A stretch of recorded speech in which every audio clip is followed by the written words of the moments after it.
I'd like to call this January 2019 Multidisciplinary Advisory Committee to order. Maybe have the roll call, please. Dr. Pollard. Here. Ms. Pulaski. Here. Dr. Ducey.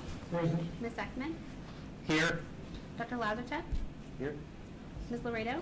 Here. Ms. Schafalt. She will be here momentarily. Dr. Warner. Present. Dr. Waterhouse. Here.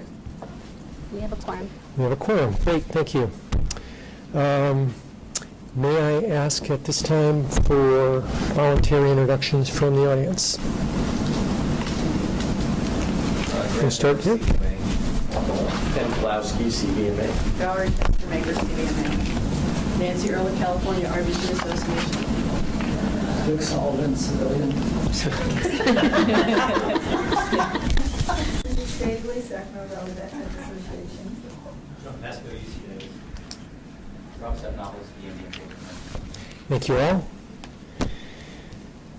Committee chair remarks, committee member remarks. I would like to remark with a big welcome that we now have a VMB liaison, Dr. Cheryl Waterhouse, no stranger to the room. Thank you very much. Thank you. I'm sure I'll enjoy being here. Any committee member comments before we start? Okay, great. Agenda item 3, review and approval of November 13 committee meeting minutes. Any items of correction or additions noted from the committee?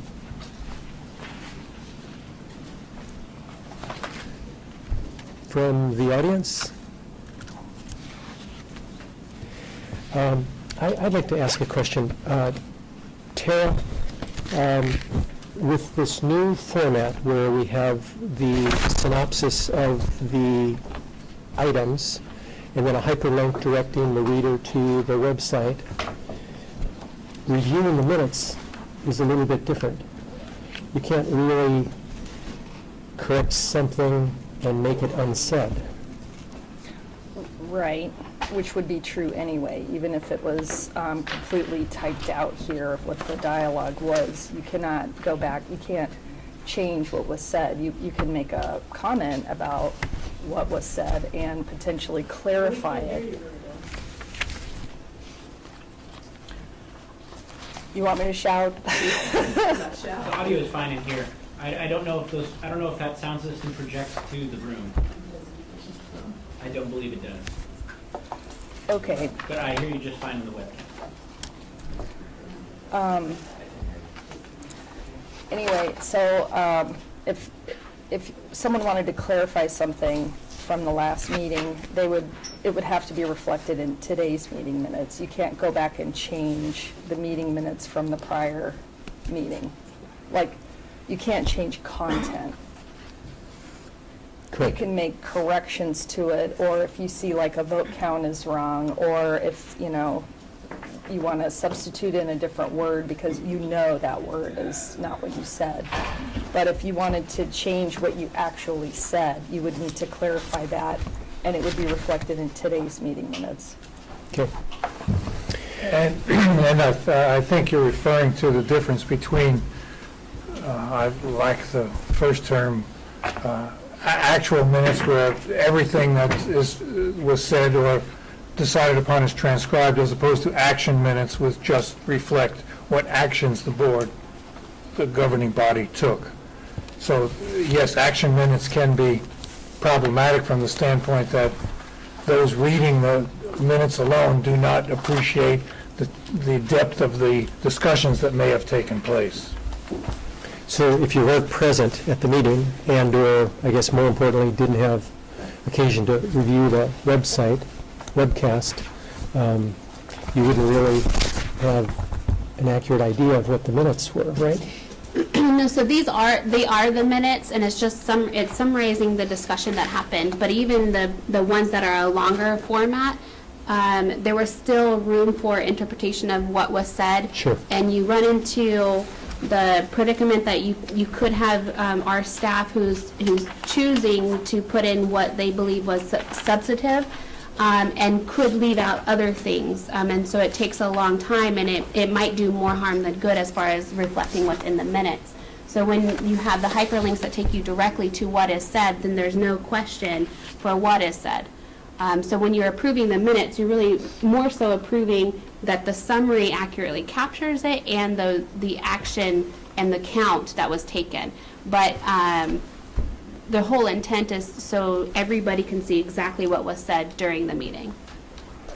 Okay, good. Well, with that, may we have a motion to approve?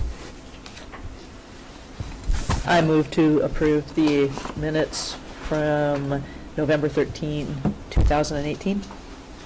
Second? Second. Okay. May we have a vote to approve, please? Dr. Pollard, Yes. Ms. Pulaski, Yes. Dr. Juicy, Aye. Mr. Ekman, Yes. Dr. Lazarev, Yes. Ms. Laredo, Yes. Ms. Schaffel, Yes. Dr. Warner, Yes. Dr. Waterhouse. Abstain. Motion carries. Okay, great. Moving on to agenda item number 4, update from the Complaint Process Audit Subcommittee.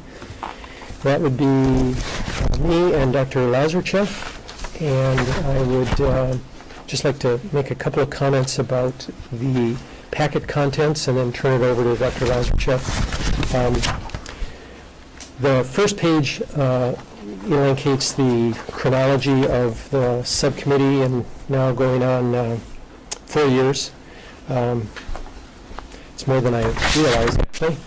But this report is actually a little different than the previous ones in that I just wanted to go back and literally highlight the seminal points of discussion at each of the previous meeting reports, in addition to including the most recent meeting that Dr. Lazarev and I had in December, which I would like to turn over to him to discuss. And then the last item has been in the packet in the past, but not everybody may have been present. It is a flow chart. I believe Candace Rainey put it together some years ago, and it summarizes on a couple of pages what the process is for a complaint as it arrives, and winds its way through the process. So, Dr. Lazarev. So this meeting was a little different. We spent some time with the executive officer and the enforcement supervisor, and got a kind of a rundown on the complaint process, which is summarized here. Got to know a little bit about them, where they came from. I'm rather a Ron Swanson kind of person on bureaucrats, but I found them both to be highly efficient and energetic, and I think they're going to be a blessing to our board. We reviewed 14 cases. 4 cases had expert witness testimony, 2 for the board and 2 for the respondent. And that was, our biggest finding was that some of the expert witness testimony was appearing verbatim in the DAG accusation. So if there was any bias, prejudice, hyperbole, it was going directly into the DAG report in the accusation. There was limited amounts of that. In fact, most of these cases that we reviewed this time were pretty straightforward. There was the usual notes to the 3 I's of medical records: incomplete, incoherent, illegible. And that's about it. I would just modify that a little bit in that you mentioned there were 4 cases with expert witnesses. All of the cases had expert witnesses. There were 4 cases that had experts that were board-certified specialists. Expert witness, yeah. And in this collection of cases, 2 of those specialists testified for submitted reports for the board and 2 of them for the respondents. Every case, by the time it ends up at the level of a accusation, is going to have an expert. So, and then I might want to just detail a little more the comments in the packet under December 2018. Let me ask first if any committee members have questions or comments about what is in the packet, particularly the most recent notation in December, because many of you were present for these previous meetings. Pretty straightforward.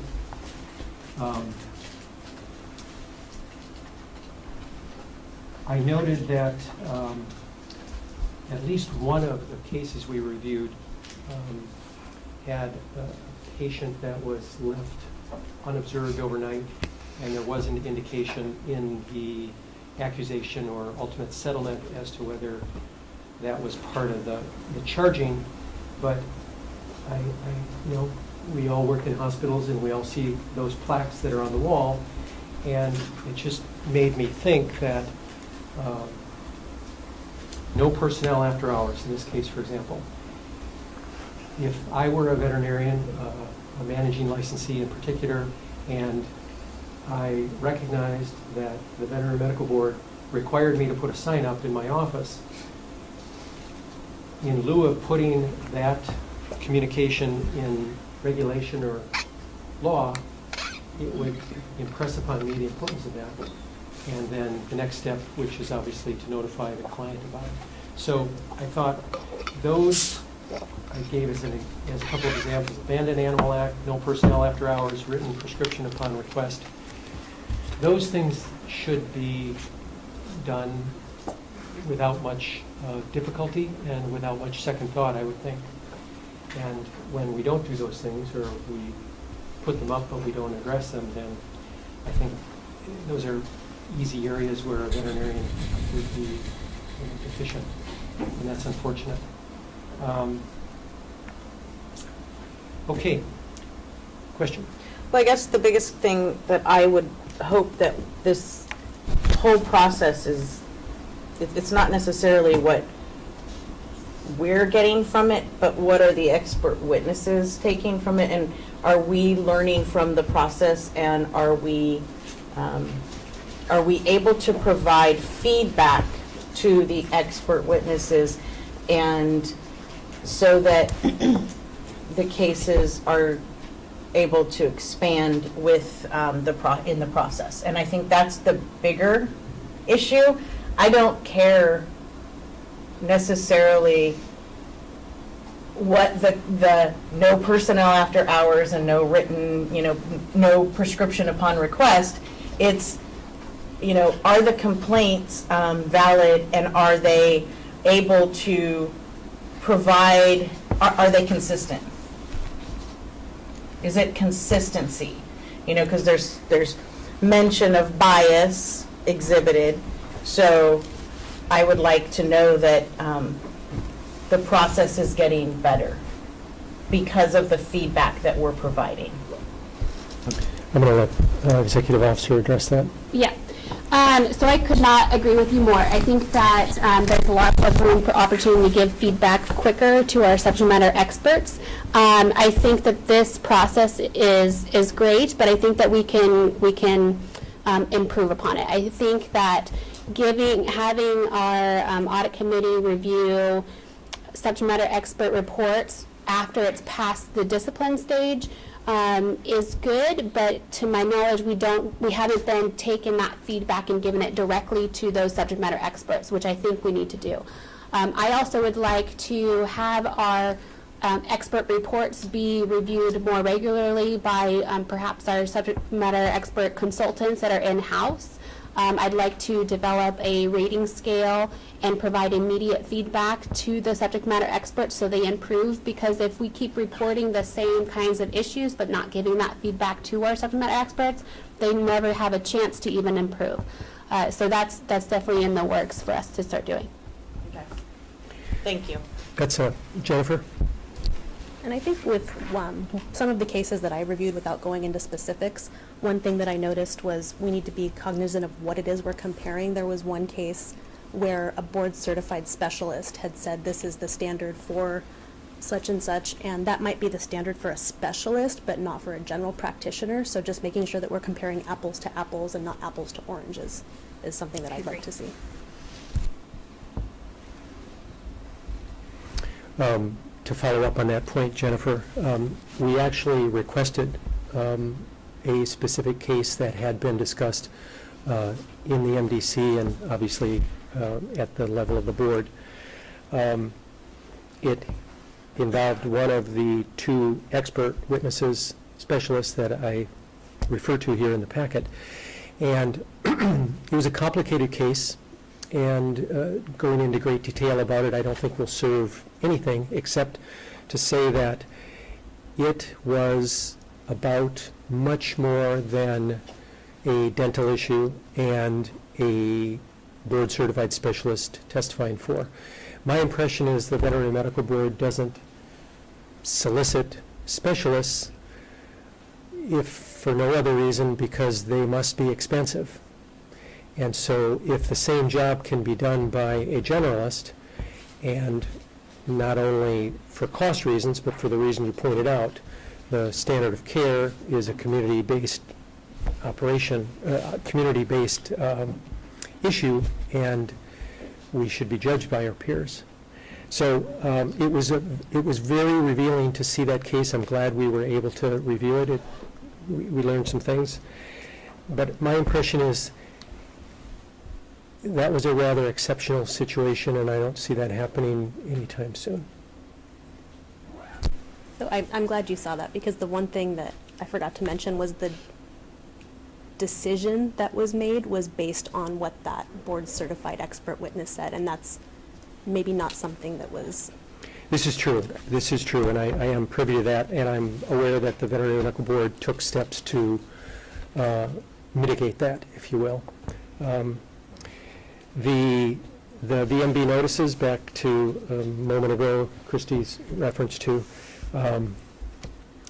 one of the issues, one of the deficiencies in that case was that pet was left unobserved overnight, and that fact was not notified to the owners. And while that wasn't the proximate cause of harm, in the end, we didn't have a necropsy, so nobody could prove why the pet had a bad outcome. But it was just a situation that could have gone better on so many fronts. Any comments from the audience? Questions? Okay. I then will defer to Jessica and the enforcement desk to direct us to do more or different, or more and different. But I thought overall it was certainly a great meeting. It's really wonderful to have Dr. Lazarchev come on and just hit the ground running and start in on these things like he'd done it all along. So I will close, and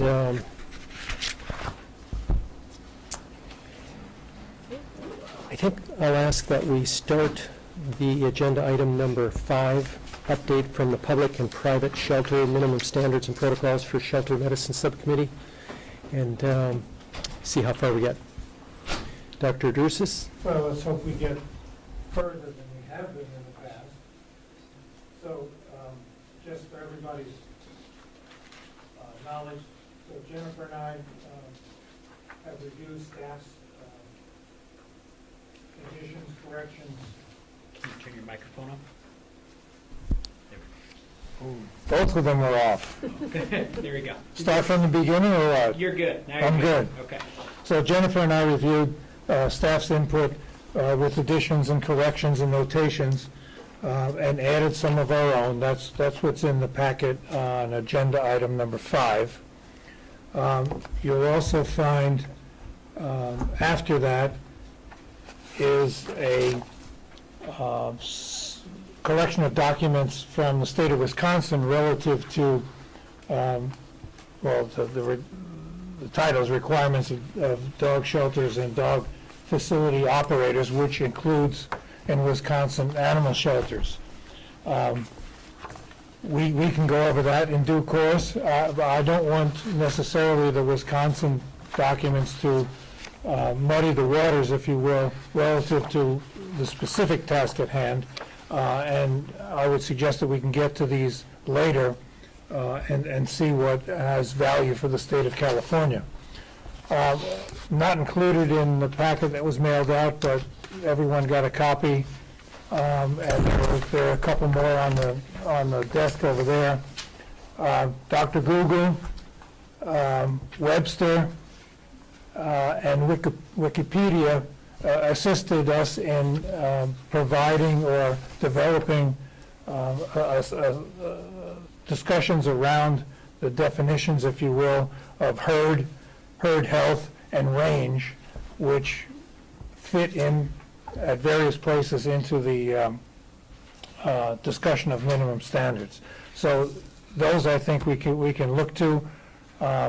We don't consider them absolutes. They're perspectives that maybe should or maybe should not be drawn to the general task at hand. But I think as discussion points, we probably do need to have some input. So if we want to start with, in item 5, with the corrections and notations and go through them, I think that might be the easiest way to do it. And I would suggest that we take the minimum standards as agendized and discuss and rule on them first. Before then, we entertain any other discussions relative to future activities or more specifically towards what we have proposed the state of Wisconsin actually does with respect to breeders and animal shelters. So if we can start right off the bat on CCR 2035, L, herd health, we're asked to insert a definition. We have suggested that instead of the term herd health, that population health might be more appropriate. I think we all understand what a herd is. And according to, again, those web sources, a herd is a social group of certain animals of the same species, whether wild or domestic. But that doesn't generally include everything, and others have impressions of what a herd is and have specific terms, be that flocks, mobs, packs, pods, and the like. I don't think, or we don't think that the reg should go into that level of detail, but there needs to be an overarching description of what it is that we're talking about. And I think from my standpoint, as being a shelter veterinarian, we are dealing with the health of the entire population, whether you want to call it a herd or a pack or a pod. I would open that up to discussion. How does the committee feel about the term population? And we have written down a definition that may be too inclusive, may not be inclusive enough for the group, but it's a suggestion as to what exactly one means by population health. And I think, correct me if I'm wrong, but there was concern about using herd health because it didn't include dogs. Is that correct? Correct. So I think that the definition elsewhere describes a herd as anything but dogs and cats. And obviously, in most animal shelters in the state, we're talking about dogs and cats. excellent. So let's start with population health. Any objections, any reason not to? Audience?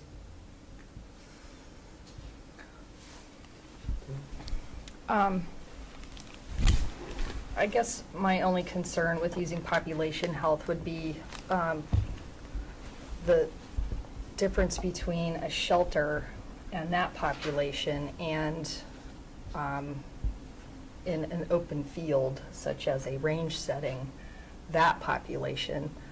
Because when we start to talk about the provision of services like EPR or musculoskeletal manipulation, we're talking about those services being provided in the field, and the field being a range setting versus the animals that they're actually treating. So is population health supposed to mean all of the range animals and all of the animals in a controlled facility? And I'm just bringing this up for your consideration. I don't have any particular preference. But do you think that population health adequately covers both settings? Jennifer? I think that's why we had included population health in an animal shelter, because this isn't referring to a small animal practice or a mobile practice. It's animal shelter, which could be out in another facility, but it's still under the premises permit of the animal shelter. Sure. And I think population health could apply to both the small animal, animal shelter and to large animal. I think it could apply to both. And I think that there's a discrepancy between using the term range and a lot of the activities that actually take place. I mean, even in the movies and on TV, a range setting usually has a corral or something into which the animals can be driven and examined or manipulated or whatever needs to be done with them there. Us large animal practitioners, you'd be hard pressed to drive even into a 2-acre paddock and suggest that we're just going to walk up to that horse or that cow and do a rectal exam or some other manipulation on it without having it confined in such a manner that it's not going to run away from us or run over us. On the last white sheet that we handed out, range essentially means open land over which livestock may roam and feed. That really has nothing to do with examining or manipulating. May we turn to next page, CCR 2035? Because the first point at which the definition, whatever we settle on here, comes up is in item E. So if we plug in the examination of the animal patient in a population health setting shall be da-da-da-da-da. How does that ring? Sounds good. I think it takes away from it at all. Audience? Val?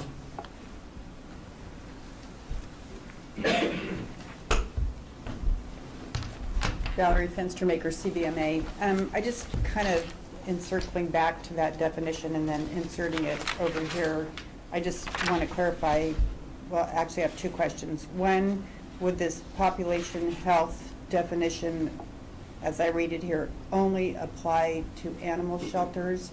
And two, the definition refers to oversight by a veterinarian, not supervision by a veterinarian.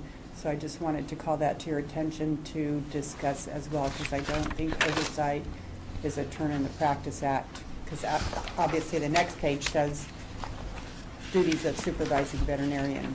So those are my two questions. Thank you.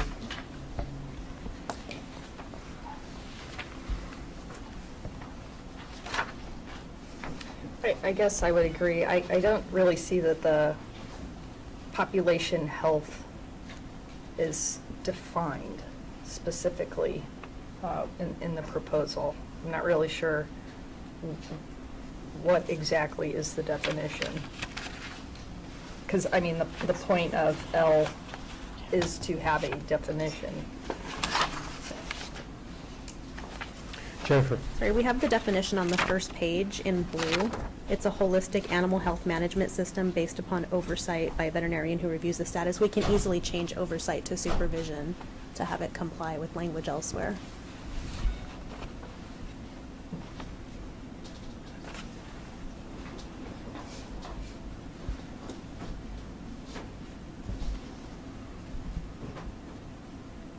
In fact, I would suggest that we change oversight to supervision. So could we strike based upon oversight? So it's a holistic animal health management system supervised by a veterinarian? So based upon supervision? No, striking based upon oversight, striking those three words. That, because the system would be supervised by a veterinarian. It's fine. Okay.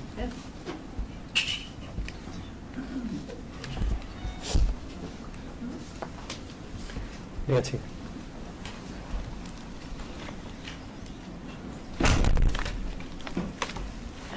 Nancy Ehrlich, California RVT Association. I don't have a problem necessarily with the term population, but I think perhaps the term group might be more obvious to people what you're talking about, a group of animals that are in the same location. And I don't think that this definition is sufficient in determining, in defining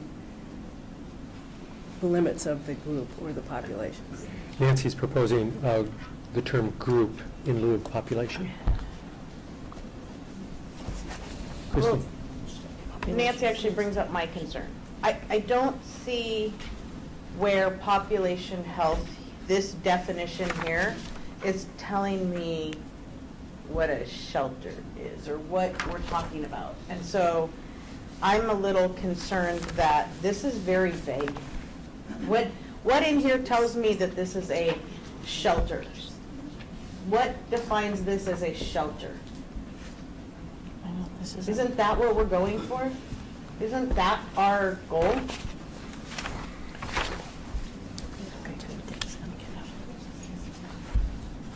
Dr. Sullivan? Dick Sullivan.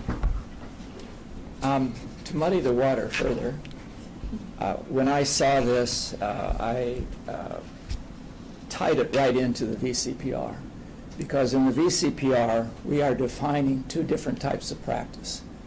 One is companion animal practice, where the animal is examined and evaluated one-on-one, or a group or population health practice, which our example is large animal dairy practice or beef practice.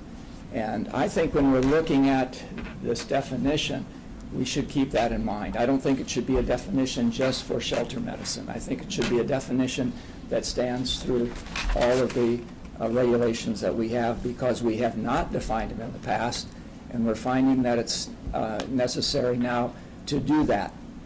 And again, I'm constantly looking at loopholes. And the definition we have right now in the VCPR for large animal work, which is a good definition, but it's a huge loophole for telemedicine and small animal companion practice. So I think we need to tighten that up across the regulations, not just for shelter medicine.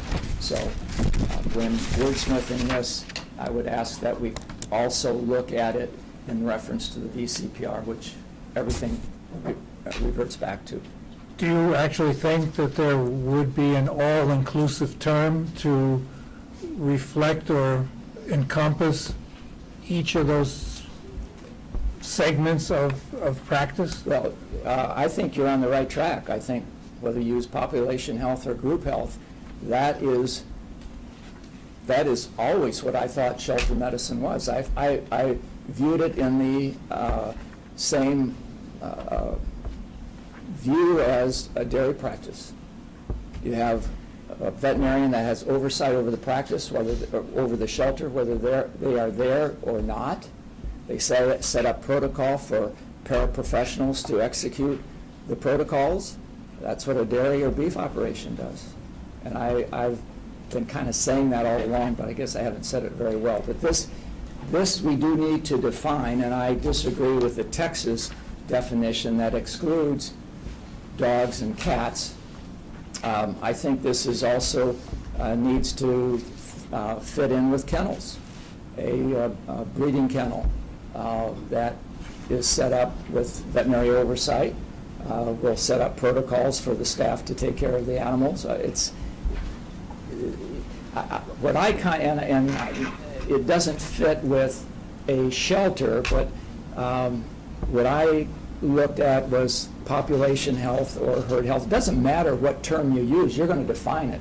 And that definition is what we refer back to. So whatever the terminology is I put just down the medical care and oversight of any group of animals or birds and I put down in a business enterprise. That might turn off shelter people, although it is a business. Or you could instead say a commercial setting. Somehow define it in a broad range that covers the difference between companion animal medicine, where it's one-on-one, or as opposed to a group health program, which is a group or a flock or whatever group of animals you want. I originally put in 25 or more following the Wisconsin example, but I think that that is arbitrary, and I don't think you need a number. I think you need to define it as a group, and I think it's linked to some type of enterprise. A shelter is an enterprise. There's transactions going on there. Some of them might be financial, others may not be, but there's enterprise activity going on, and that's the difference that I can see between those groups of animal types of practice and an individual companion animal, which can include the backyard beef project for 4-H or horses or whatever. So I like the direction, but I would like to see it incorporated into the whole of regulations, not just in shelter medicine. Wait, Dr. Sullivan, can you repeat the definition, the medical care and oversight of any? In your example, population health means the medical care and oversight of a group of animals or birds in a business enterprise or commercial setting, however you want to wordsmith it. Kristen? Yeah, I mean, he mentioned the Wisconsin thing, and I actually had made a note to myself as well that I thought that should somehow be somehow we should be included. It should be, and he used the word enterprise, and I made a note of that as well. It's an enterprise, and it's something to do with a transaction occurring. Because that is inclusive. If it's a transaction does not mean that money has to exchange hands. It's just something is happening where an animal, something is happening where there's an exchange for an animal.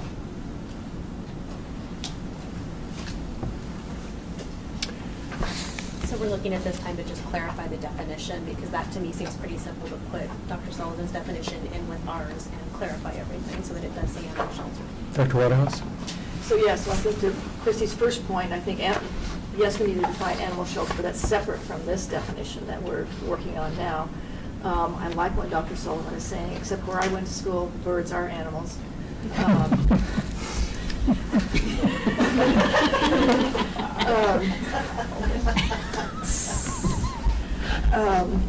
And that if we can say a business enterprise, comma, commercial or nonprofit, further define that. So anyway, that's my ideas.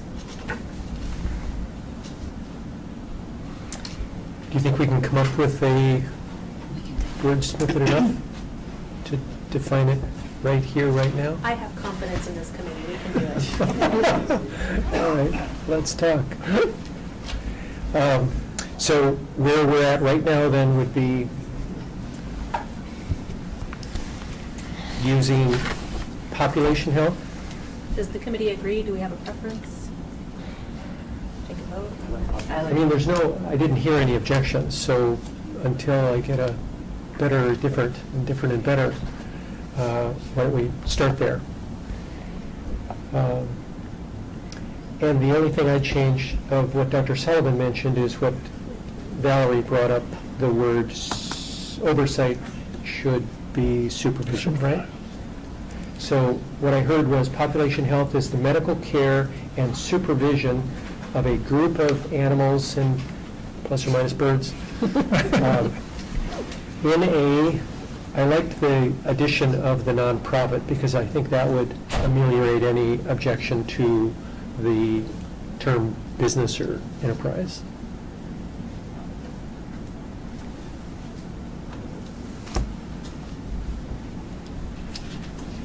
Well, let's write it down then. Cheryl? So I guess, Tara, is business enterprise, comma, commercial or nonprofit, how is that from a legal standpoint? Why would you even need the term business?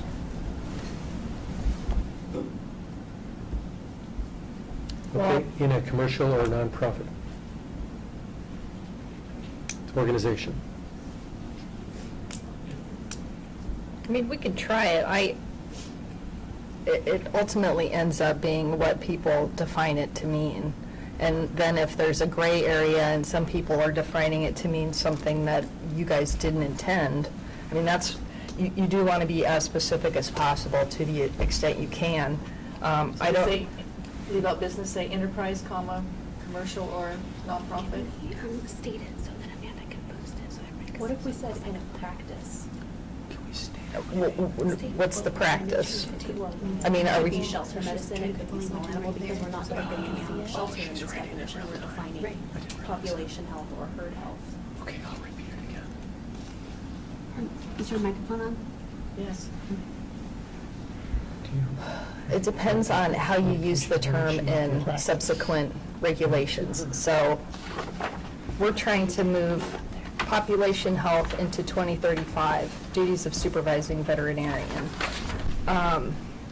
Is that sufficient? Is population setting or practice going to work there? I mean, we need the definition, and then we need to be able to use that terminology to either be the practice or the location.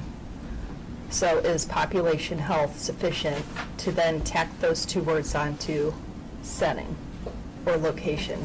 I think so, if we correctly define it, it would cover all of that. It might be helpful to put it on the screen so we can actually see it as a group, because otherwise I'm not exactly sure where we are. I can't write things down fast enough to. Yeah, no, So- we're here. So population health, you have, means medical care and supervision of a group of animals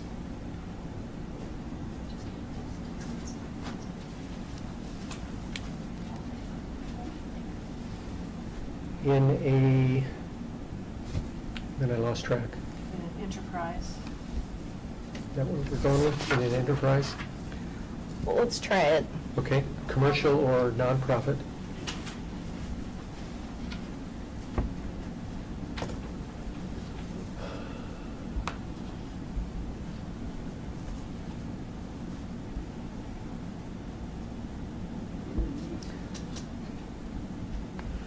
Dr. Waterhouse? Take out the word holistic, that has a whole other connotation to it.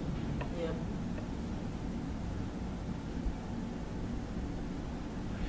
Would, in an enterprise. How about without enterprise and instead medical care and supervision of a group of animals in an organization, commercial or nonprofit?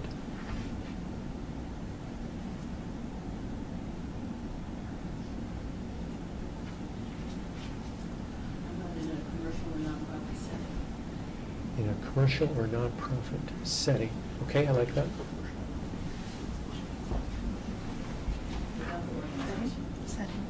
Yeah, even without that, then that would make organization moot. In a commercial. I like that. I'm going to change to NA commercial, so you're going to rid of and. So nix and organization. Valerie? So the word setting was just brought up, and I was getting there and thinking that the definition in G is animal hospital setting means. So I'm wondering if you should say population health setting means. Means? Well, Is defined as. Oh, got it. yeah. You're saying add setting to. Add setting to population health Yeah. setting, consistent with animal health, animal hospital setting, and go from there. Good thought. So you Okay. don't always have to be repeating setting every time you do this. Okay, good. Can we highlight the text so it's a little easier to read? The orange font. Can you put it black? Tara? So we can't just add setting because so far this definition is about the type of practice of veterinary medicine we're talking about. It's not the actual location. Because if we read animal hospital setting, as in subdivision G, means all veterinary premises. So a setting is a location. And we would then have to tweak this so that setting means a location where medical care and supervision is provided over a group of animals. You know, we have to not define the practice of veterinary medicine in this regard. We have to actually describe the setting, the location. So you would be okay with what we have so far without the word setting? Or she's saying add means a location where medical care and supervision, right?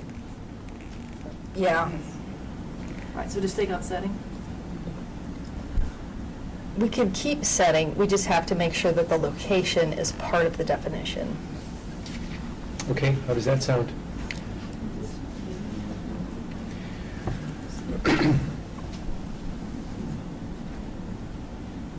We're going to need is provided, where medical care, I think supervision should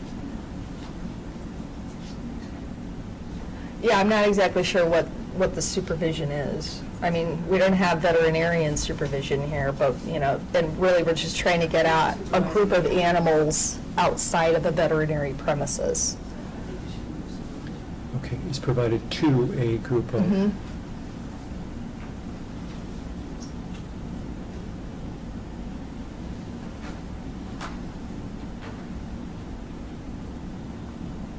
Okay.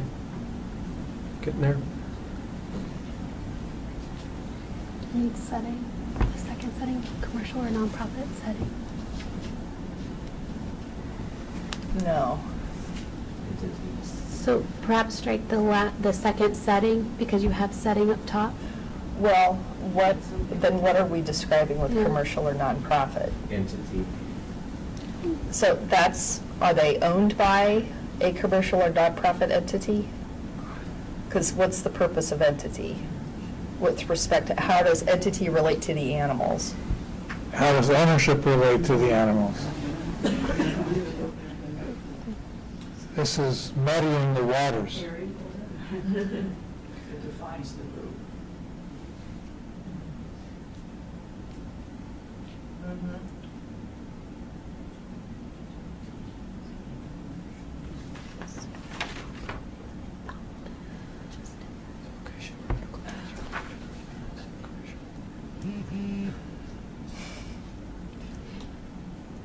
Is it important to include commercial or nonprofit entity? Because you also have not-for-profit, which is different than nonprofit, and I don't know how. And we don't even know that it's necessarily commercial. Yeah. It could be anything. I just think where medical care,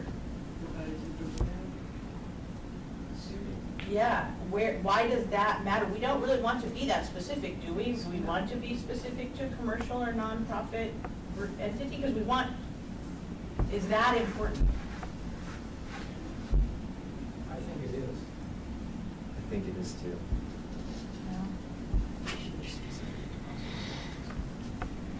Then we need to include more. So Grant Miller, CVMA. So going back to Dr. Sullivan's comment about the VCPR and that this really all stems from the VCPR. When you look at the VCPR, it says that it can be established either by the physical examination of an animal or medically appropriate and timely visits to the premises where the animals are kept.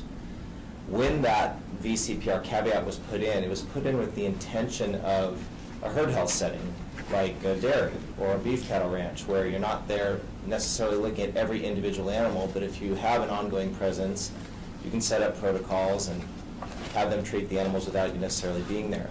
The problem with that is that there's nothing to bar a practitioner from going to the home of a person who owns 20 dogs or 30 dogs and setting up a VCPR where they make medically appropriate timely visits to that location, but that person treats that animal in a herd health type setting. So for you all to consider as a regulatory body, is that your intention?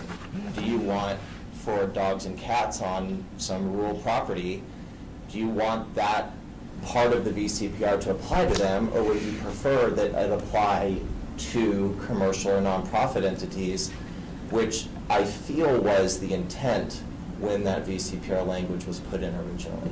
So, Jeff, Christy? I think that's why the enterprise entity, you either have to be more vague in that it's an enterprise entity, because that means that a transaction is occurring where, whether it's, a transaction of just an exchange of animals or monetary. But if we're either being too specific, because if we say in a commercial or nonprofit, then we're leaving out others, or we say enterprise, because then we are saying it's kind of inclusive if we're saying enterprise where it's just an exchange. It's an exchange. Enterprise is an exchange somehow, whether it's monetary or trade, whatever they may be doing, some type of exchange.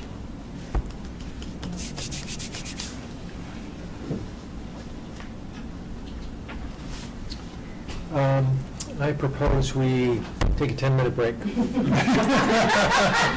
Any objections? Okay. 10 minutes. 11 o'clock. Mind rest for a minute.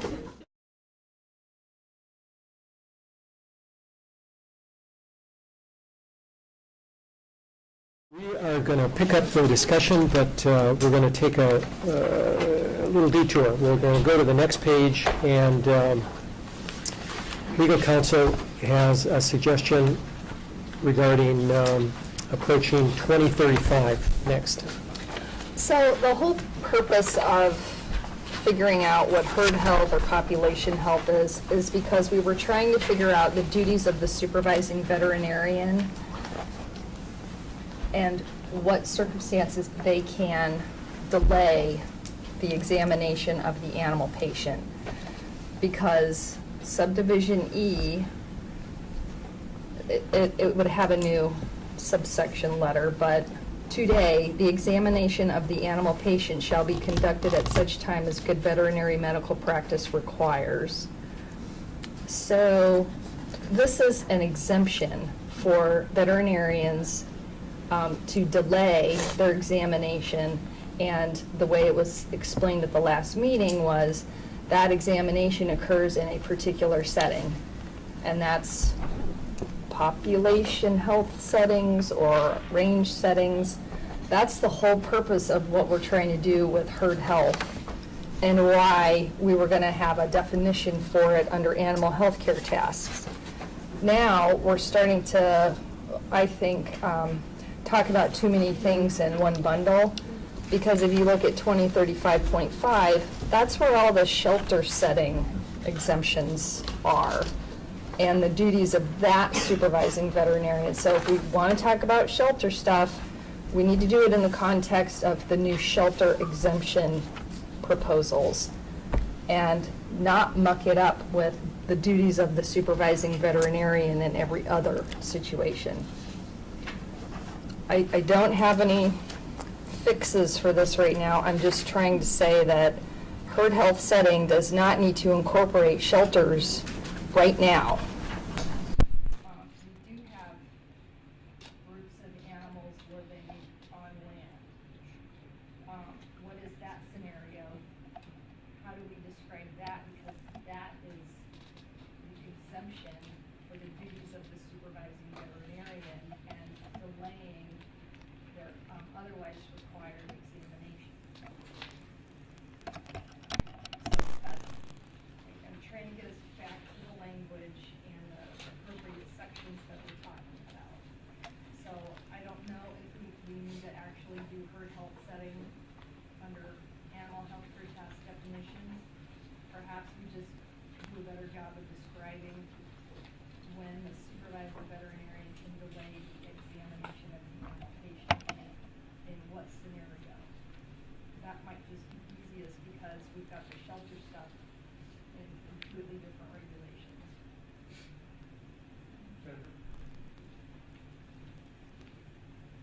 Yeah, it turned itself off. Someone said it powered off for some reason.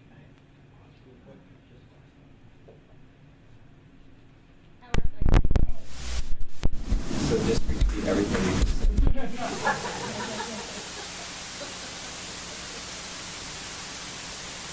said. Oh, mine came on. Can you guys hear me? Testing, 1, 2, 3. You're good. So would it make sense then in 2035E, since it is an exemption for a veterinarian to delay and examine an animal shelter, to just add the examination of the animal patient in a whatever setting in an animal shelter and just define it there, since that's what the exemption is for? No, because that's not where the shelter stuff is. The shelter stuff is in 2035.5. That's not just E. So why is herd health in there? Because there is a situation when a veterinarian doesn't have to examine the animal right off the bat. And that scenario, as everyone understands it, is the range setting. No, but that also applies to a shelter.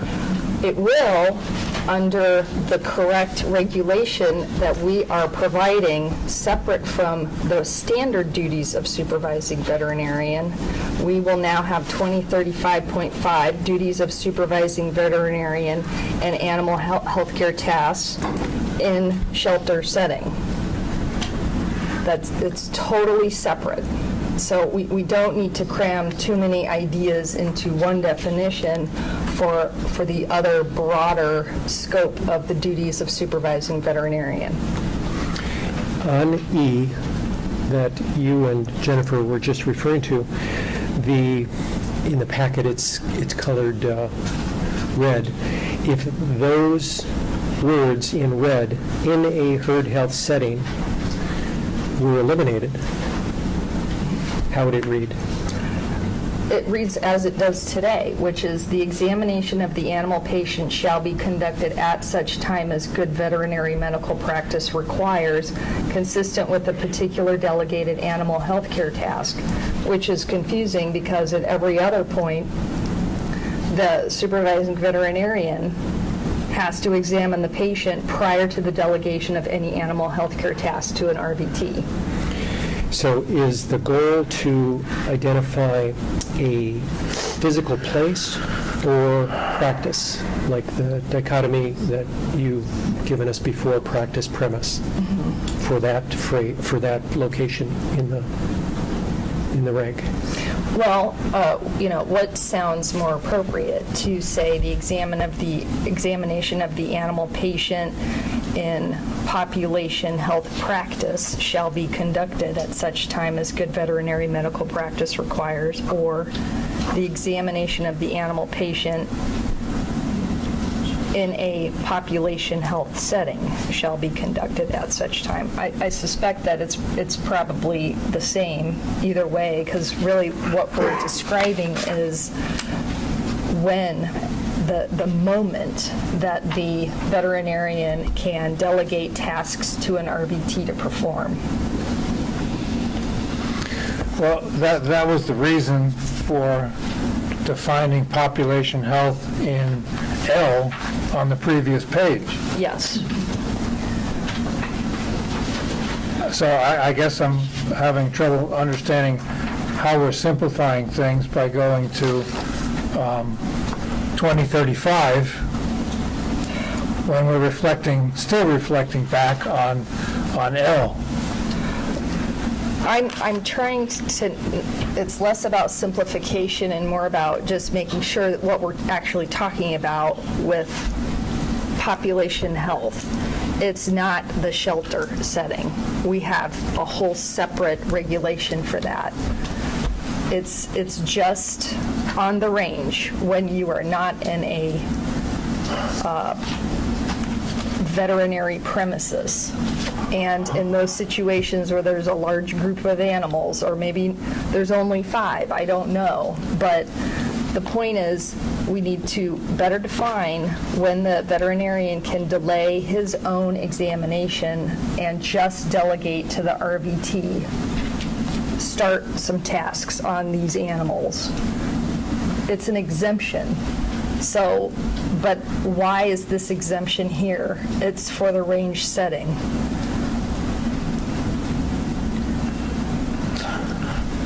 Nancy?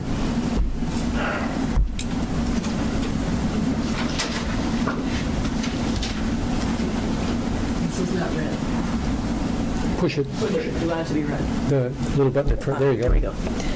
Okay, E, with the wording that is in E, when you remove in I had herd health setting, is actually the second part of D. And it's not there because of shelters or because of herd health. It's there because not every job task that is delegated is done immediately after the veterinarian examines the animal.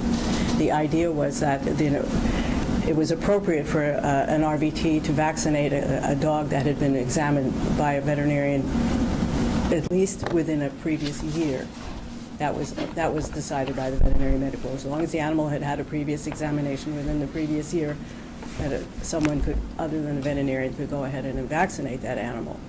So if you remove that and make it its own section, then you go back to D being unclear as to when a task can be delegated. That E needs to remain as part of D. Now, if you want to add something else about herd health or whatever, that's fine. But I think I lost it. At the E or last, D, which needs to be, E needs to be part of D as it was before. it doesn't make sense, because D specifically says the supervising veterinarian shall have examined the animal prior to delegation. Yes, but it And doesn't then say, E says- doesn't say when, how much prior. And this issue came up many times, and this is why that it was added, was to make it clear that for different tasks require an examination prior at different times. If you're going to put on a cast for a broken leg, that examination has to be right before, not 6 months before. If you're going to vaccinate an animal, the examination could have been 9 months before. It varies depending on what the procedure is going to be. I don't recall if it was the November meeting or the August meeting, but I brought to the committee my research on this particular subsection.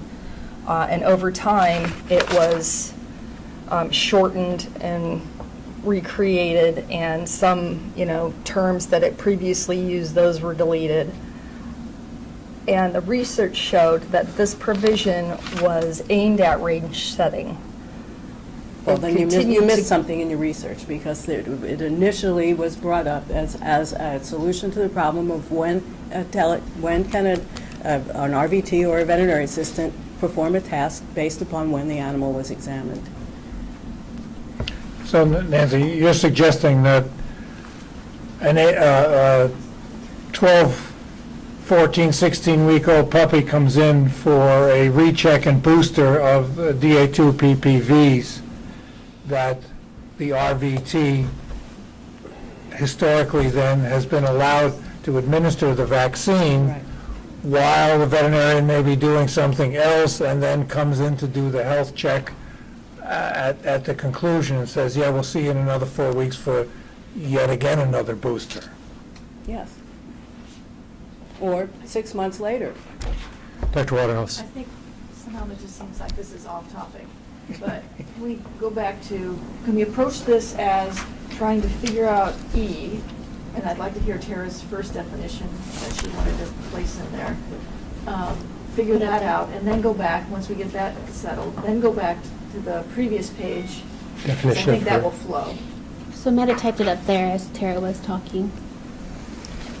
Well, it's actually in my comment. It's still on here. This comment was from the last meeting.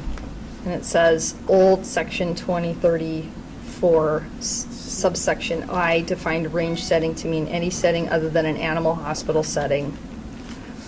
And then the regulation defines herd as a group of animals, the same species, managed as a group and confined to a specific geographic location. Okay, so that was the Texas piece of it. They specifically excluded dogs, cats, and other animals in individual training. But I think what you said before was a little, you had two different ways to state it, what you were Oh. suggesting. Practice Was that versus fair? location. In population health practice or population health setting, is what you were saying earlier.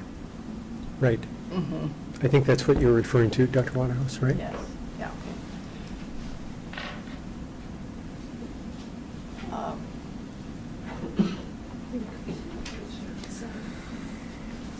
Dr. Sullivan. Thank you. Dick Sullivan. Again, we're trying to define two different types of practice: small animal companion practice or individual equine practice, and a herd health type setting. It doesn't matter if it's dogs, birds, or cats, or whatever. It's a group. To get back to Tara's comment, in a dairy practice, for years, it's been set up where the veterinarian sets up a protocol. The dairy employees are veterinary assistants. They're carrying out that protocol. The veterinarian may not be out there for that individual case ever. If it's a diarrhea case on a young calf, it's got this protocol to follow. If it resolves, the veterinarian isn't going to examine that animal because it resolved by the protocol. He'll come out and do an examination maybe monthly, maybe every 2 weeks, maybe every 6 months. He'll be there, or she will be there a set period of time to overlook what's going on. Now, if that diarrhea case does not respond as the protocol indicates, then they'll be coming out and making sure that it's taken care of and doesn't spread, that it's not the routine treatment. So then they're called out. That's kind of how it works, how it's been working, and that's kind of the same scenario we want in other group settings like a shelter. There's oversight. The paraprofessionals follow the protocol. Now, if that patient is not responding like the protocol dictates, then it's the responsibility of the veterinarian to have immediate oversight. But if it responds, I don't think that in the practical sense the veterinarian is going to have immediate follow-up on that patient. It's not practical. So I think we need to look at two different basic philosophies of practice that are not well defined in the VCPR. That's where I think we need to get it defined, so no matter what the setting is, we can use one or the other. And I think the big difference is companion animal is not an enterprise. All of these other entities are, and with groups of animals. And I think the type, how we define those practices will then fit across the board. Wherever we need to define it, we'll have the same definition.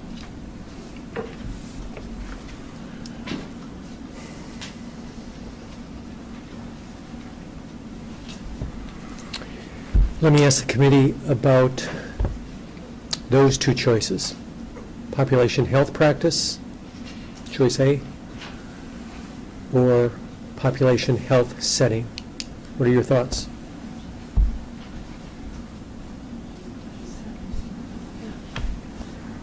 Leah? I would say I prefer setting. It goes closer to the original herd health setting.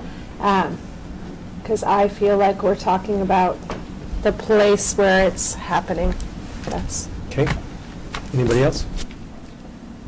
I agree with that. Okay, that's 2. Dr. Drusis? 3. All right, we're getting somewhere. All right, let's put that in there, at least as a placeholder. We'll go back and read it over. So in a population health setting,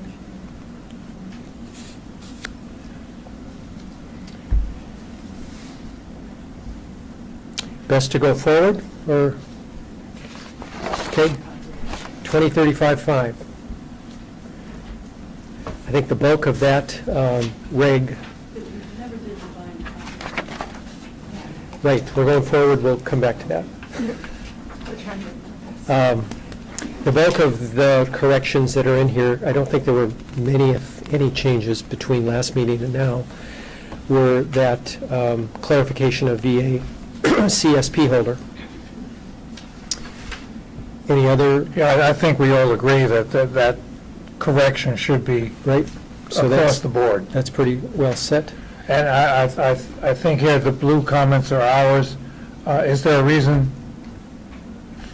to not have animal shelter setting? Where are you referring to? Right at the top. Okay. If we add it in the title, we'll need to add it in subsection A, line 2. I think it's probably just, trimming words down because we're already saying in the title, duties of supervising veterinarian and animal health care tasks. Okay, what's your preference? Does it confuse anybody if we have animal in or not? Again, these are just things that the committee has thrown up for consideration. Okay. Similarly, the comment about referring medical. You mentioned comment DA6, remove medical as it implies a diagnosis. I didn't get that.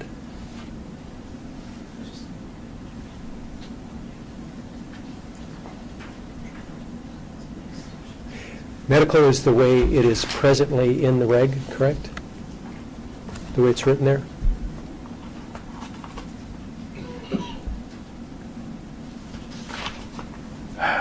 It's like you want to say something. Well, I do, but it's always been a problem for me, since we have protocols that treat symptoms. There is no diagnosis. The animal is coughing. It doesn't have kennel cough, it's coughing. It's got diarrhea, it doesn't have parvo. But coughing, diarrhea, But Are they not coughing is medical like a conditions? symptom or a condition. Dr. Waterhouse? Can we just insert clinical instead of medical? That's arguably better because what if you referred to psychological or something other than medical, strictly speaking? Surgical. I like clinical. Clinical? Done.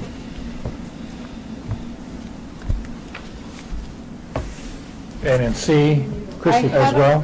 Question on 3. On 3. Okay, go. That's- yes, Treatment. 2035.53. So,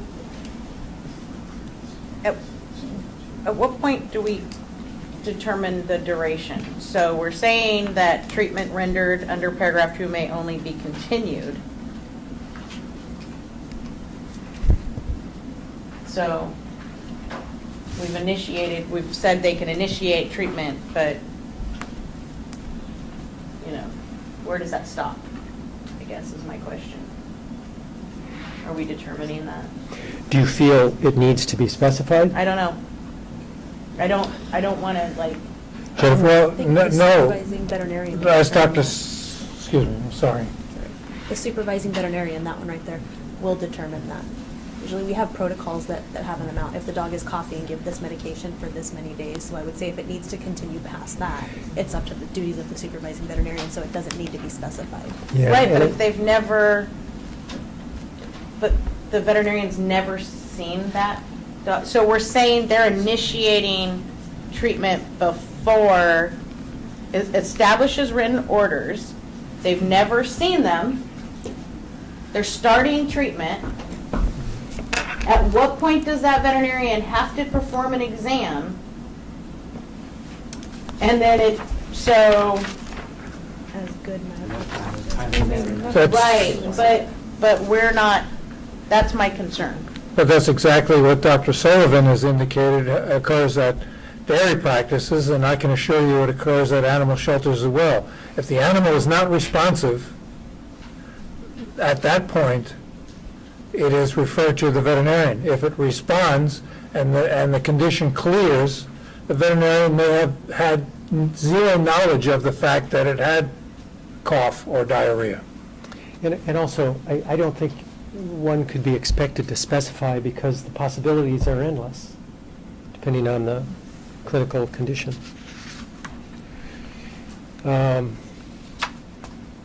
Other thoughts on 2035-5? Dr. Waterhouse. It's just a matter of grammar, so under that same sentence under 3, if we could change the position of only so that it reads, treatment rendered under paragraph 2 may be continued only under the direction of the licensed veterinarian. Okay, got it.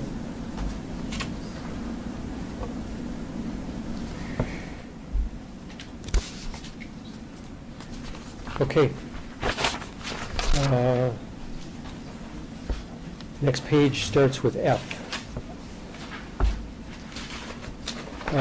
The comment has a typo, but it's correct in the text of the reg. Oh, yeah.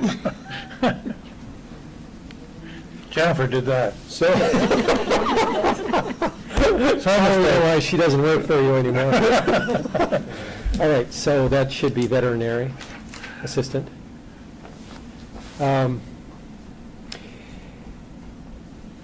In subsection G, I read the comment and I thought, what about the scenario where there is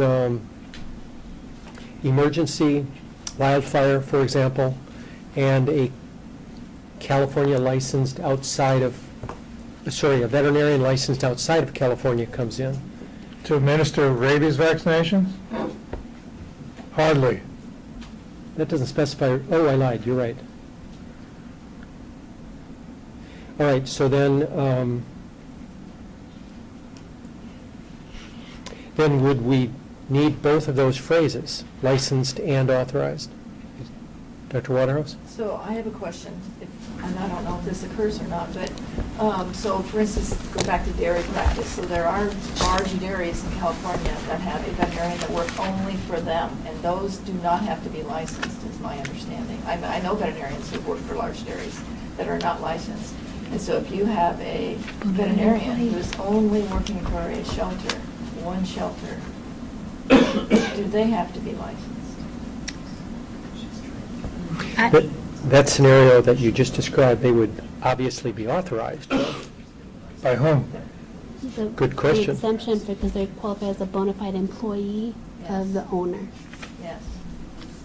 These aren't owned animals. These are not owned animals. We are I'm just asking. repositories for animals. But was that what the question was, Dr. Whitehouse? Yes, that's what it's getting at, yes.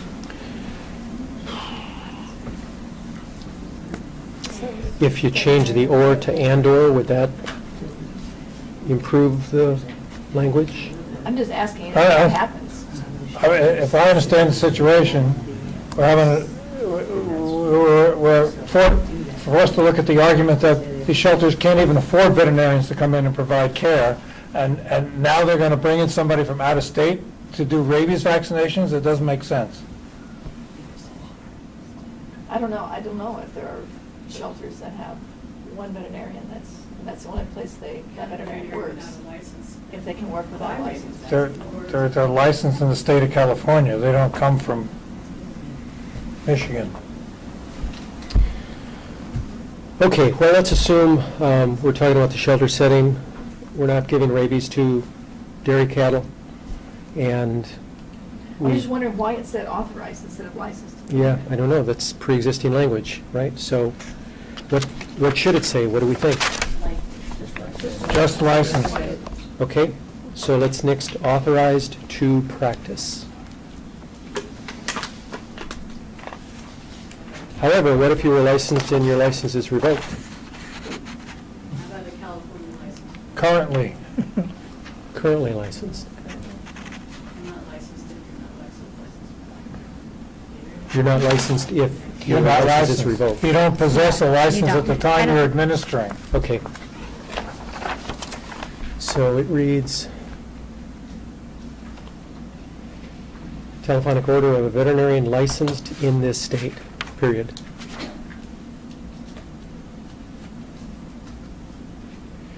Okay?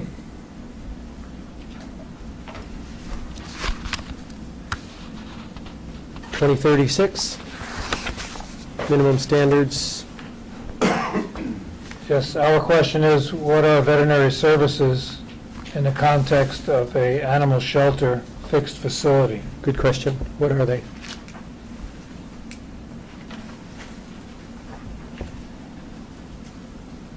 Dr. Sullivan?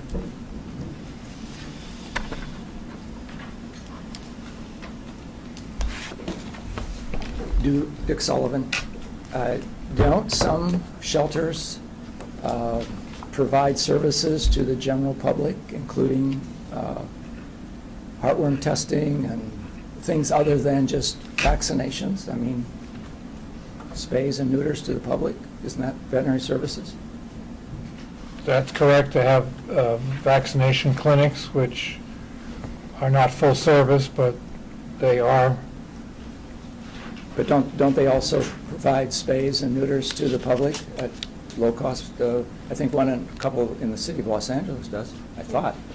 But those are also regulated through the premise permit for hospital settings, Correct. not animal shelter settings. Okay. I thought that, so what you're saying then in that case, that shelter has a premises permit under the fixed animal practice? Correct. And not the shelter? Well, right now, there's no Not under this. requirement for the shelter to have a premise permit at all. Those of us who do have spay-neuter clinics have a hospital setting premise permit. Okay.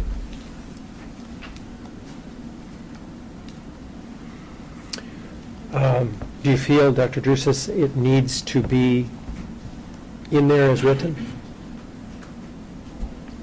Well, and to further enunciate on Dr. Sullivan's question, veterinary services are being provided to stray, unwanted, and seized animals, not the public animals. Some of those seized animals are public animals. No, they're privately owned animals. They are there, they are confiscates against the will of the owner. But some of the unwanted could be owned. I guarantee you they're all owned. The owners just never show up for them.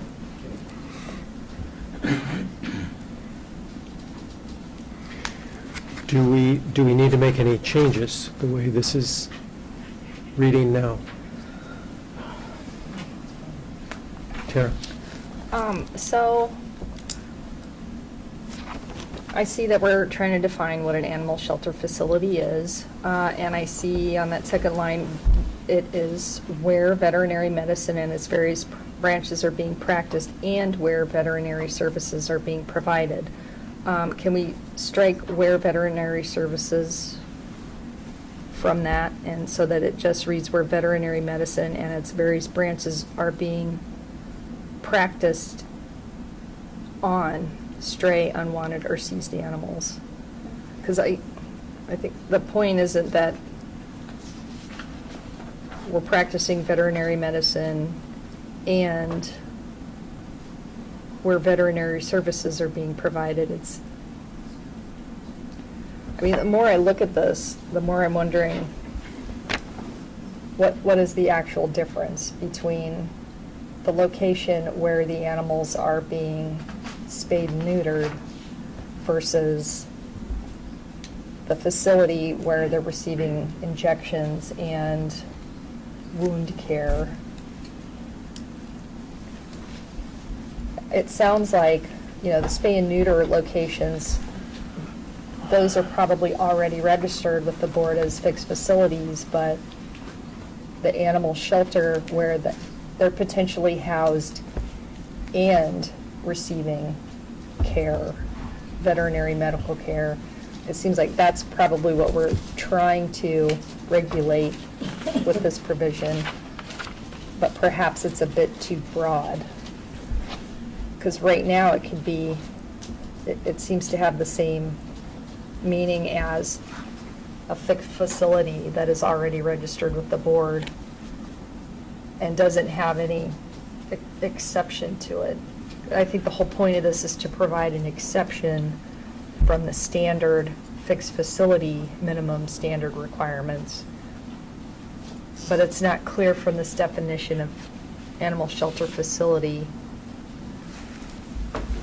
Well, from our standpoint, it seems rather redundant when you consider, when you have the verbiage that says where veterinary medicine and all its various branches are being practiced and where veterinary services are being provided. They're both the same thing. So it's either one or the other, and since the language of veterinary medicine and all its various branches is used elsewhere, we're suggesting that you strike veterinary services unless the group thinks that there's something different that's happening that's not included in the various branches of veterinary medicine.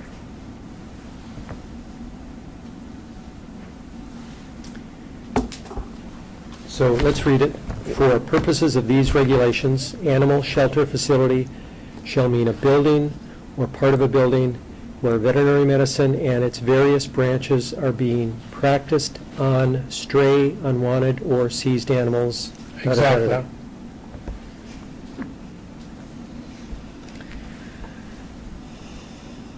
Tara? I think that definitely makes more sense, but this looks like it's going to apply to the spay and neuter hospitals. Is it appropriate to have separate, lesser standards, lesser minimum requirements than a typical fixed facility?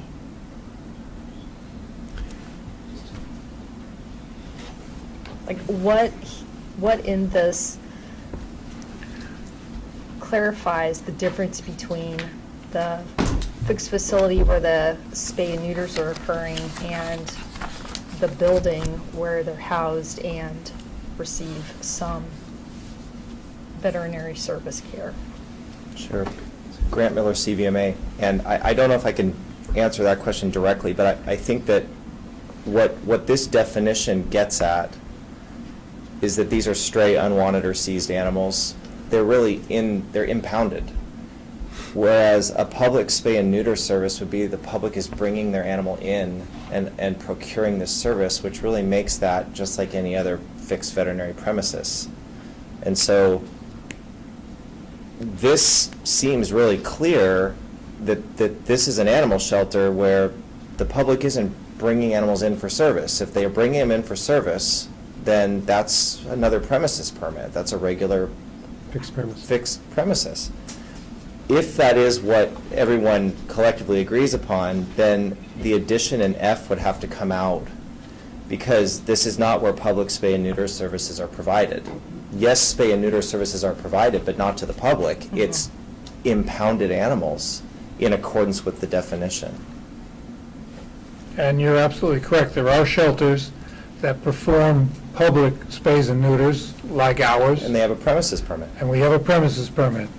There are shelters like Orange County that do not do public. They only do, well, In-house. with the exception of an RTO, return to owner, who may wish to have their animal spayed or neutered before they receive it back, or are required to have it spayed and neutered before they receive, it's returned to them. That would still be a public, Orange County, we didn't do over-the-counter. You could not come in and get it done. Well, fortunately, there's a premises permit option for every entity. So if Orange County does do that for the public, We Orange had- County can have a fixed Which premises. we did, or do. So really, Tara, it seems like this works for, it provided that you keep out of the public bringing their animals in for services. This works for the purposes of what the shelter community had originally asked when they came to us with this in the first place. Came to you. Thank you. I like that. So we're contemplating Right. Bring it up, altering 'cause that's the next subsection topic. F. So, And removing veterinary services from the definition. right. So I didn't hear, Tara, what you just said, referred to F? We're contemplating removing F or modifying it. Let's just take a look at it.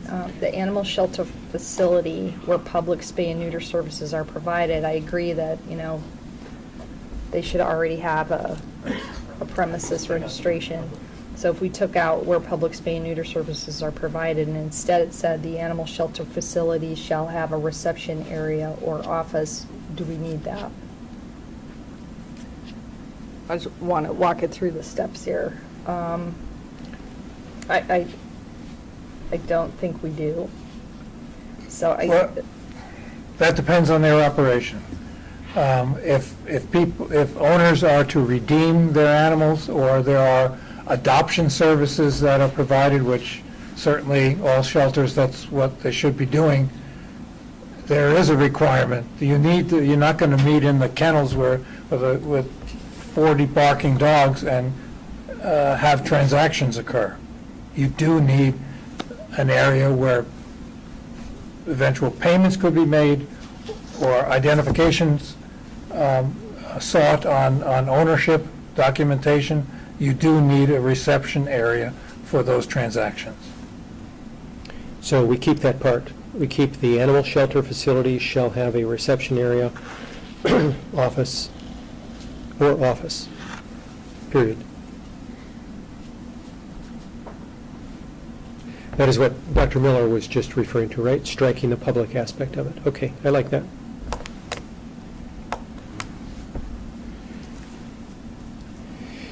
Okay. Moving on. Anything else in this 2030.6? Next page. So our comment here, we don't generally have clients unless the client shows up to redeem their stray animal.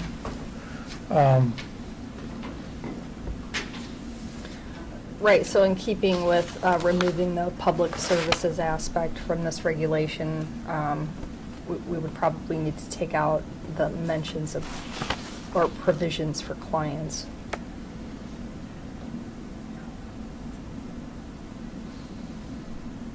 And place instead the public or nothing? No, potentially nothing. I just want to be careful about how much of, so right now I'm looking at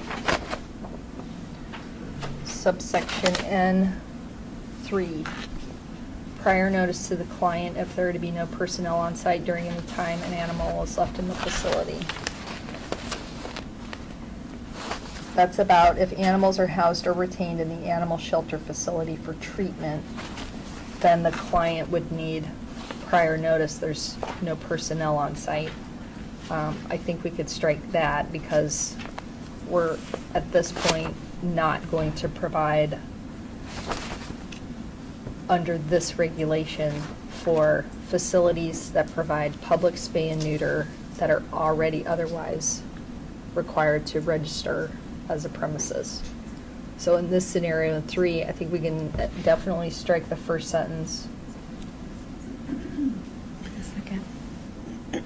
Now, from a practical standpoint, You should have a sign like that, because people demand to know at what level of veterinary medicine are you practicing at this facility. But I don't know if we can include public impressionable requirements. Dr. Waterhouse? So do some of these shelters also do public animal control? Because if an animal, somebody's in a car accident, and they have their dog with them, the person goes to the hospital, animal control takes the dog to an Those are animal confiscates, shelter, yes. and the next day they want to know what time they can come pick up their dog. That's- Just throwing a scenario. I think that's going to be under subsection O. When the facility is closed, a sign shall be posted and visible outside the primary entrance with the Okay, telephone so number and we can- location. oh, okay, good, okay.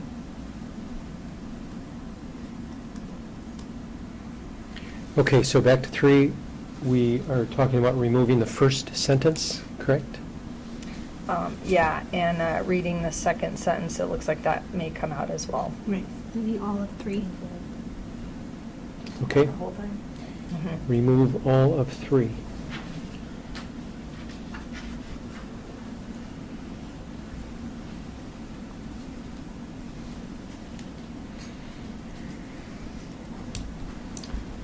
Four, we need to modify medically?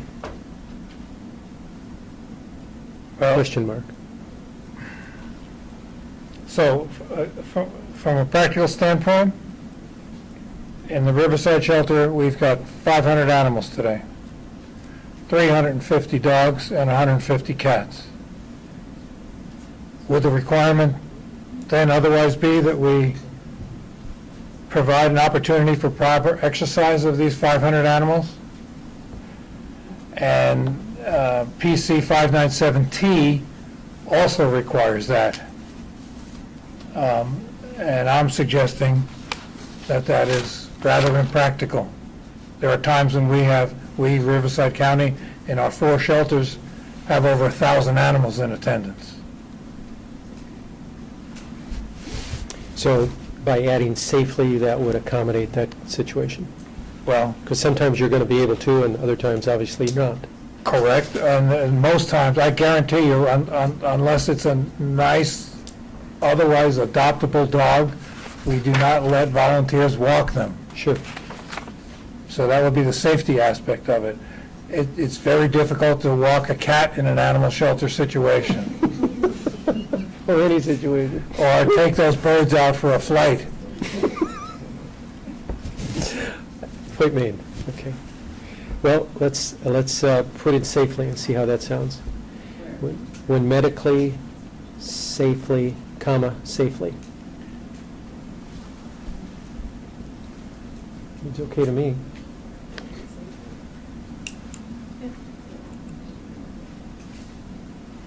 Okay, let's go with that. I hope all it goes just as quickly, realizing the requirement to have notification or keep the carcass for 14 days. It's physically impossible for us to do that because we have too many of them, unfortunately. And, well, what's a client? So we've got a microchip that an owner had implanted, and it's an HBC. We identify that it's dead. We identify, and the client says, "That dog ran away, man. It's not mine."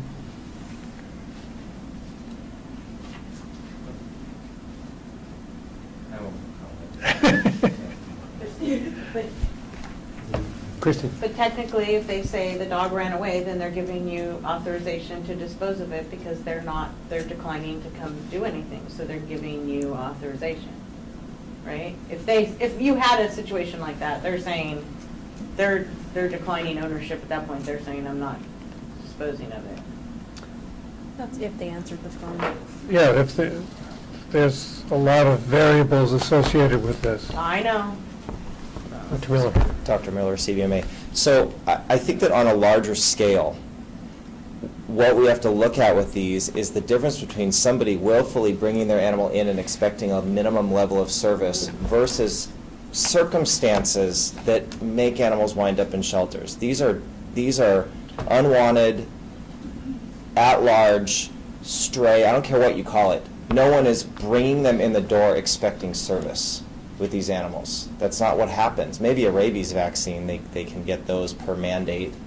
But it's not like a regular vet hospital. So this section R was put in with the intention of, if a person walks through the door to a veterinary hospital expecting services commensurate with that which would be expected in a veterinary hospital, this is what they're going to get.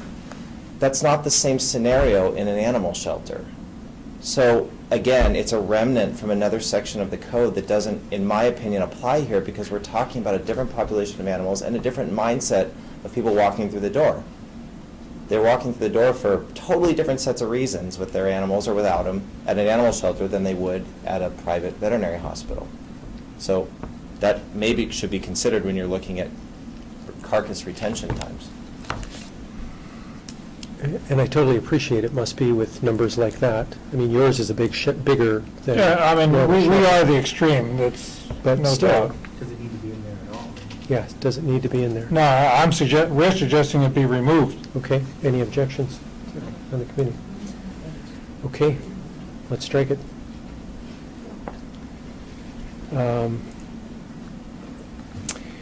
Comment DA 16, there's a question about the scenario here. So this is related to the grandfathering in of facilities where the separation of surgical areas, a sole use surgical area could not practically, realistically be implemented, and those practices be grandfathered in. We're suggesting with this that this simply does not exist in animal shelters. If you want to start doing spays and neuters, it's not that you're grandfathered in because you never did them. You have to comply with the current regulations. Right, right. I agree, this is a solution looking for a problem that doesn't. Well, it's a solution to an old problem. Yes. So, does anybody have thoughts on, anybody married to this section? Do we really need to continue to include this? We're suggesting no. Okay. But I have a side question for staff. How many of these practices still exist where they're grandfathered, they're surgical? Yeah, I don't.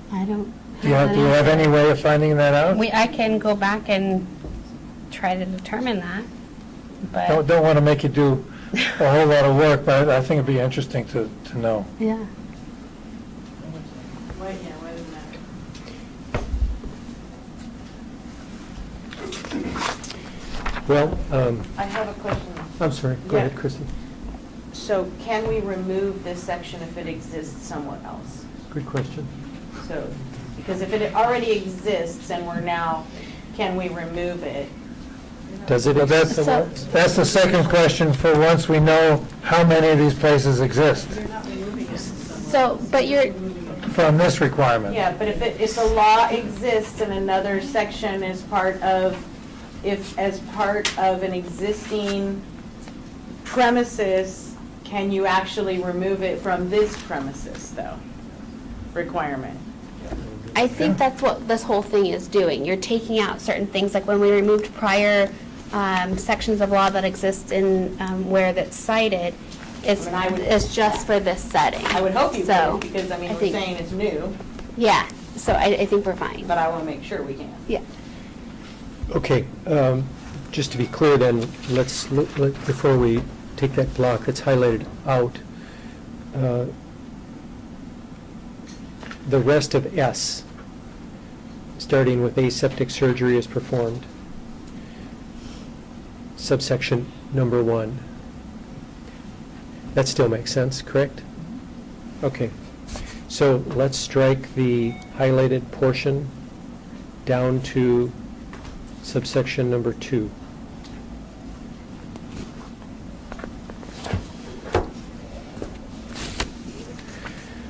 Okay. Maybe there's a light here.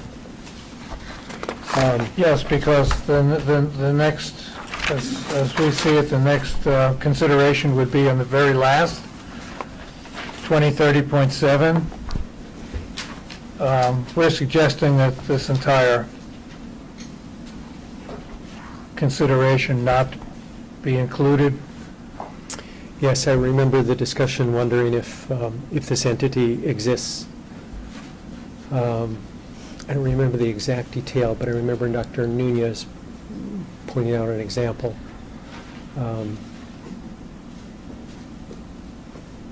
It wouldn't refer, before Dr. Sullivan goes, it wouldn't refer to any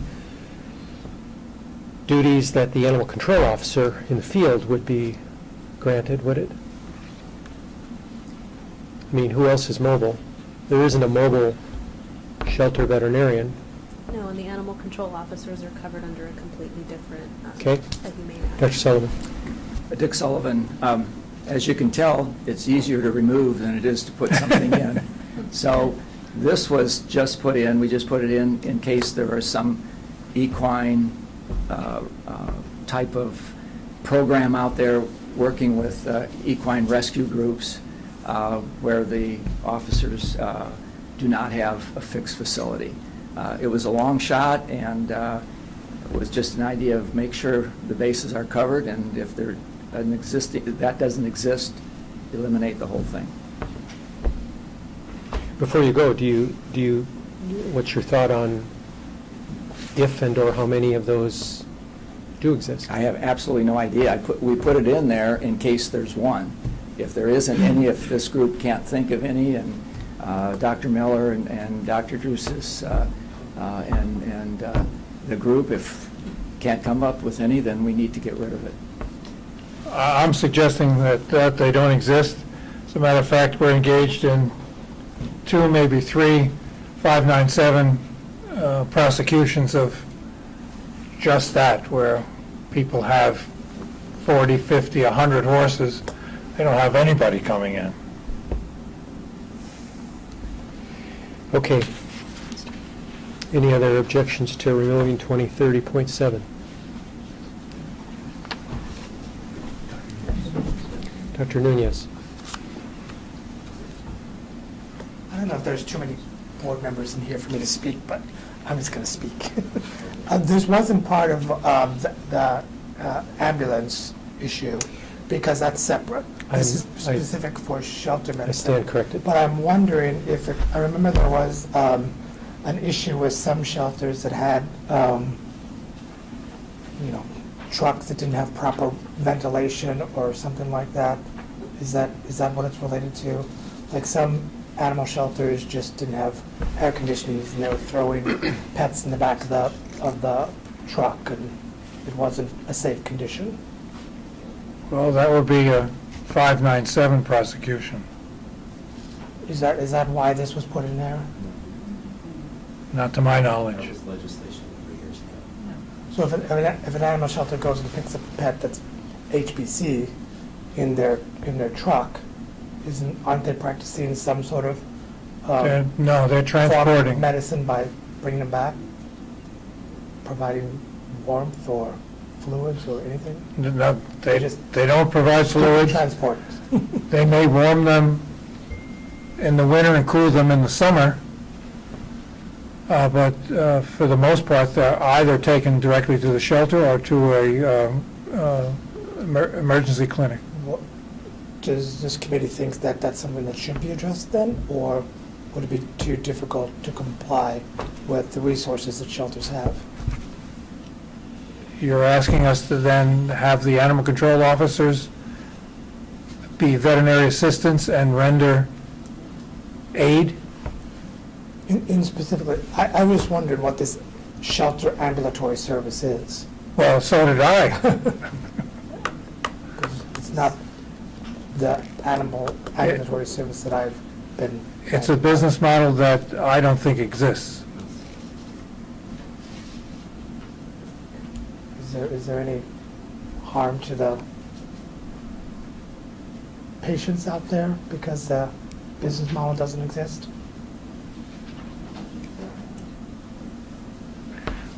Well, I mean, paramedics are only allowed to do certain things themselves, administer oxygen.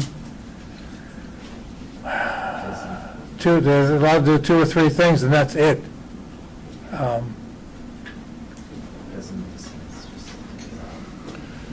Okay, history. I forgot to introduce myself. No, I introduced you. Okay, So we decided to go ahead and strike strike 2030.7. 2030.7. That brings us back. We're on a roll, so I would like to go back to that famous definition. Well, and the end, as it were, so.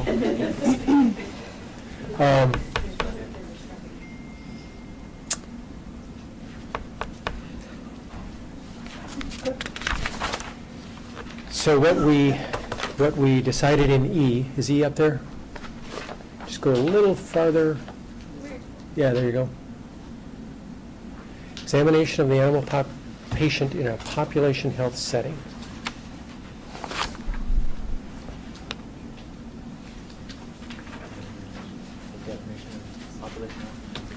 So, back to 2034L, substituting herd health with population health. We have to come up with a acceptable definition, right? Well, I think we would have to add not-for-profit and non-profit both have to be in there.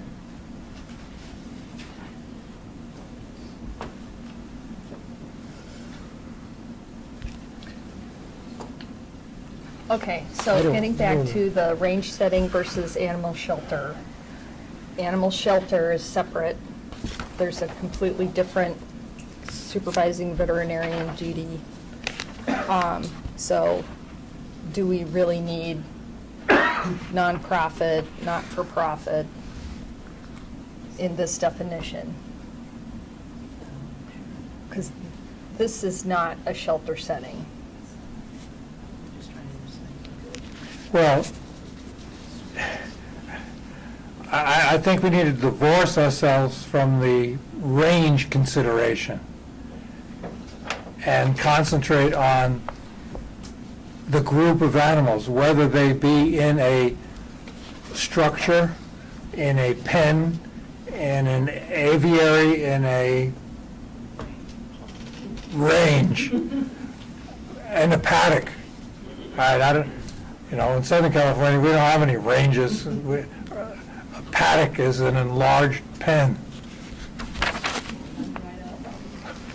So there's another option here is to just move shelter regs forward without any modification to 2034 or 2035. I can say this because 2035, it appears, was originally included in this proposal because of a suggestion to add subdivision E, which was about rabies vaccines in the shelter setting. And we've removed that from 2035 and placed it within the exemption for shelter settings in 2035.5. So since that's gone, now really what we're talking about is a separate issue. It's duties of supervising veterinarians, not in the shelter setting. So, we could continue to take a look at herd health and group settings in both 2034 and 2035 as a completely separate issue. Because clearly, we've been banging our heads on this one for quite a while. Meanwhile, animal shelters, that stuff is just kind of getting bogged down, or it will be at this point. So it's just an idea, potentially moving the shelter stuff forward without 2034 and 2035. The benefit is just it gives you more time to figure out whether or not you actually want to make any changes to the duties of supervising veterinarian to incorporate population health or how, another means of describing this exemption. You know, because the other issue is that range setting used to be defined in regulation. It was struck at some point. Range setting is still being used in one regulation, and it's about to be used in another regulation that's moving toward rulemaking. So you will need to address those issues at some point. Perhaps you could delay that discussion until you're ready to have the broader discussion on range setting to redefine it or retitle it. Question? Do you want me to speak? No, do you have a question? No. Well, then, it just seems like we're so close. And the hang-up is a definition for the group of things that we're treating. Beings, I'm sorry? the group of beings. Beings that we're treating. Do we need a motion to do what council's suggesting and move? We could, but we could also just push a little more and try to come up with an acceptable definition of that.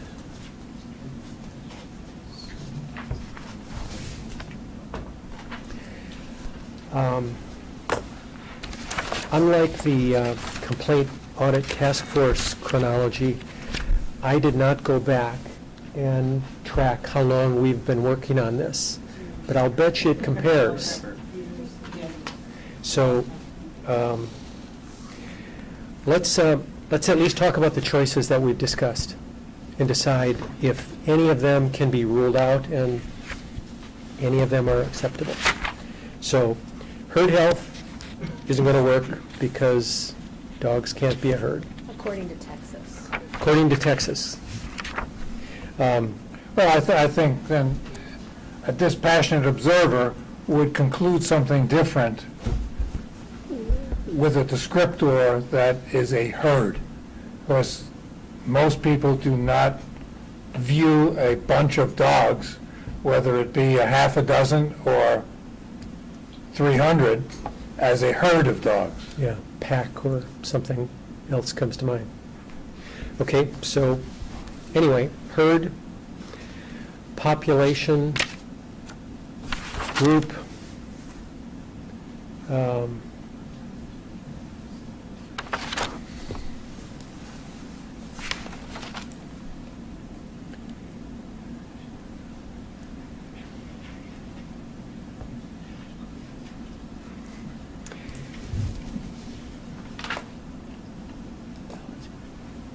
oh, I'm sorry, Val. I just wanted to ask the question, so if you don't put a term in there, is it broken at this point if you move forward with the rest of the regulations you just looked at? Can you leave it like Tara's suggesting without putting a qualifier in there, and does it still work? It's been there for a long time, and we've been talking about the shelter regs for about 5 years, at least, if not longer. The task force meetings, the premises meetings, all of those have been going on for years and years. And range setting has been going on, definition, way longer than that. So it just feels like it would be really nice if the other part moved forward and you don't get hung up on this and bring it up at a different time, if this can work without putting some term in there. May I ask you, Val, if in those 5 years, has there ever been any objection or confusion about the term herd health? I think if you were to insert it in here, I think there would be confusion, especially because range setting does appear in musculoskeletal manipulation, and it also appears in the animal rehab regulations that are moving forward. And if you introduce a different term, I would find that very confusing. I think that should be looked at in one separate time period. That would just be my take on it, having been in many, many, many discussions on all of this. Dr. Miller?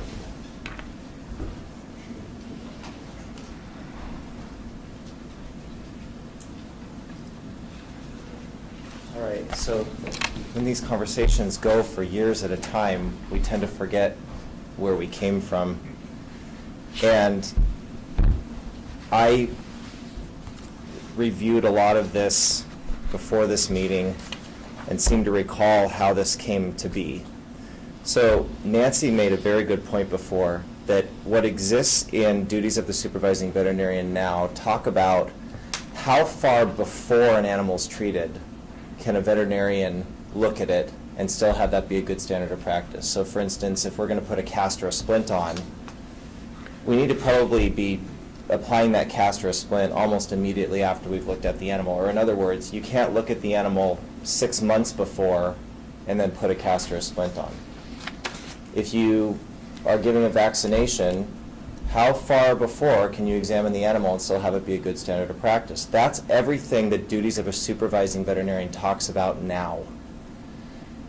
What Tara was asked to do, which I think she did a very good job of, was try to find a concession for animal shelters, because they came to you and said, there are many circumstances in which the veterinarian is going to need to examine the animal after the procedure is done. Now that's a new thing, because everything that was in the law up until that point only talked about how far beforehand could a veterinarian look at the animal and still have it be okay. But they said, because of the nature of what we do, we need it after. So Tara attempted to take the language and make it something that could work for that in an animal shelter setting. But then the conversation morphed to, well, what about the population setting? I mean, an animal, like Dr. Sullivan said, an animal shelter is really just a population of animals.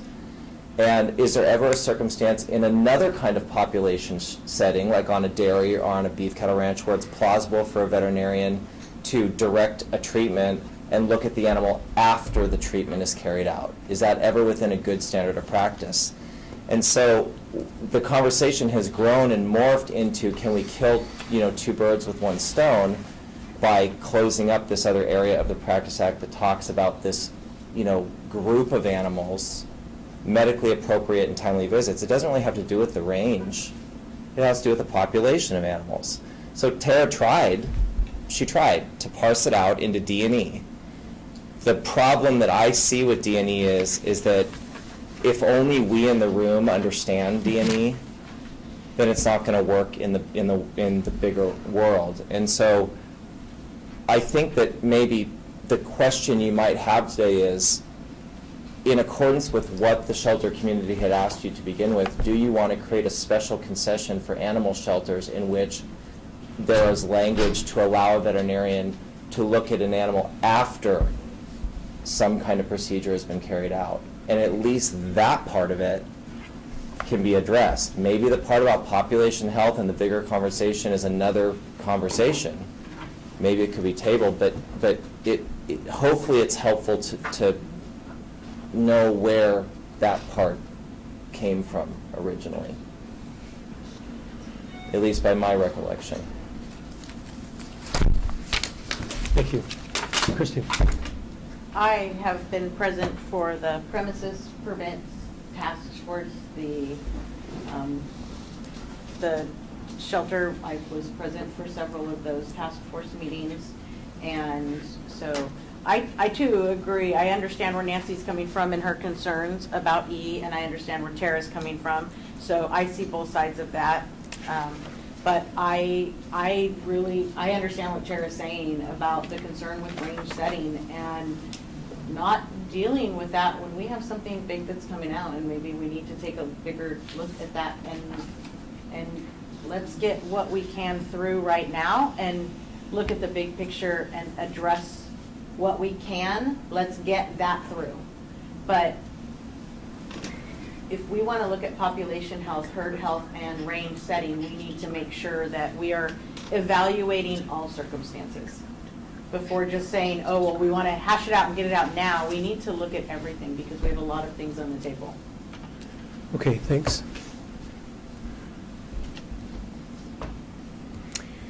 Well, if we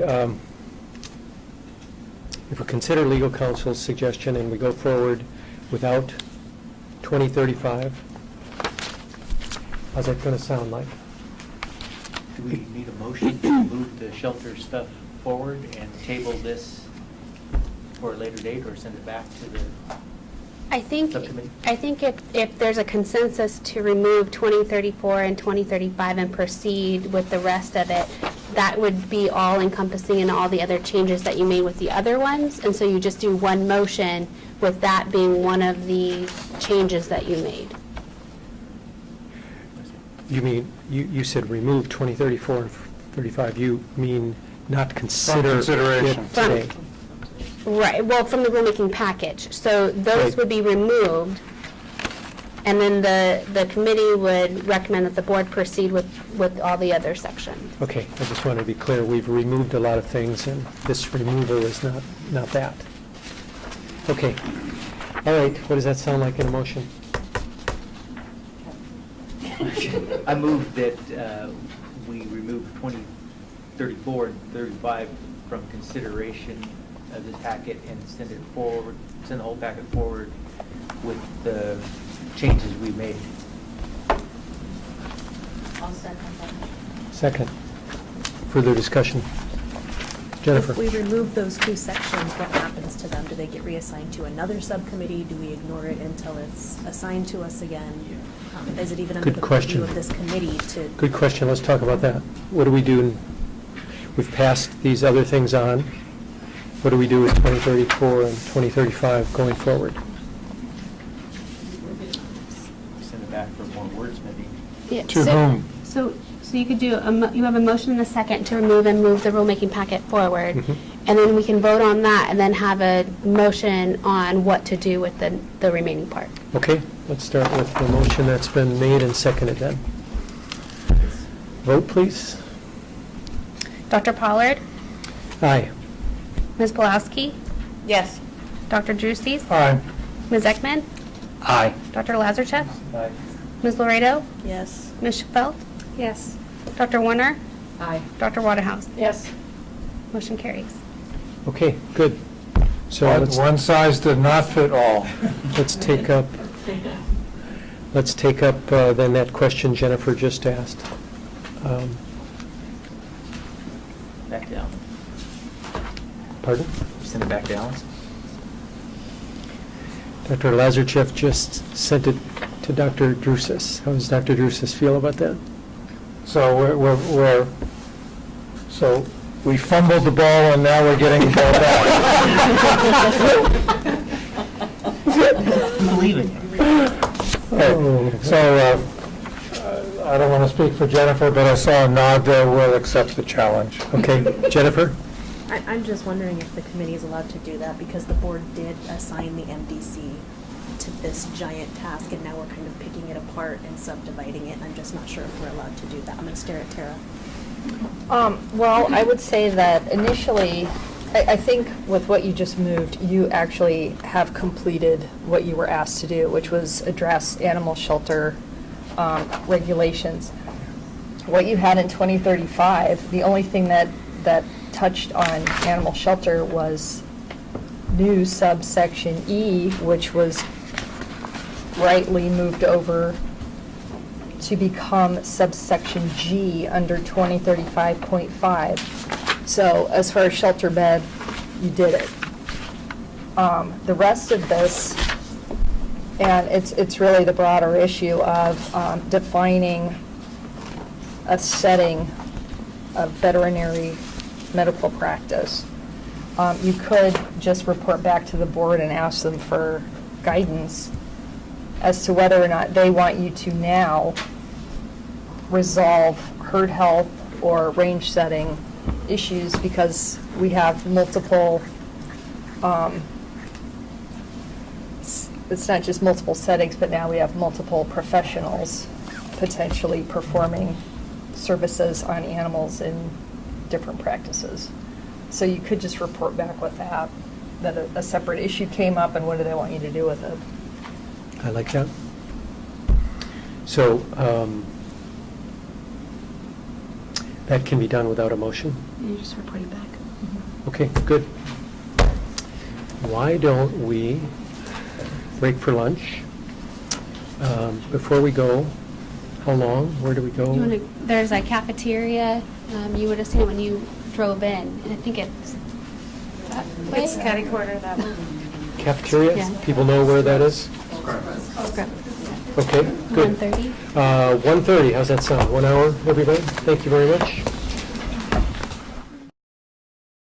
Union, please. We are up to agenda item number 6, update from the minimum standards and protocols for pet ambulance subcommittee. That will be Stuart Ekman and Christy Pulowski. So this is the second time it's being brought up, and what we tried to do is take the wording from the mobile practice and eliminate things that were not necessary for animal transport in order to make it something that would fall under the scope of the board, but not be so onerous that ambulance or transport companies would have a problem complying with it. So I think most of the strikeouts are self-explanatory, and I have a couple of thoughts that we wanted to share with you on things that we debated. And Tara had brought in two things under points of order, which we'll address.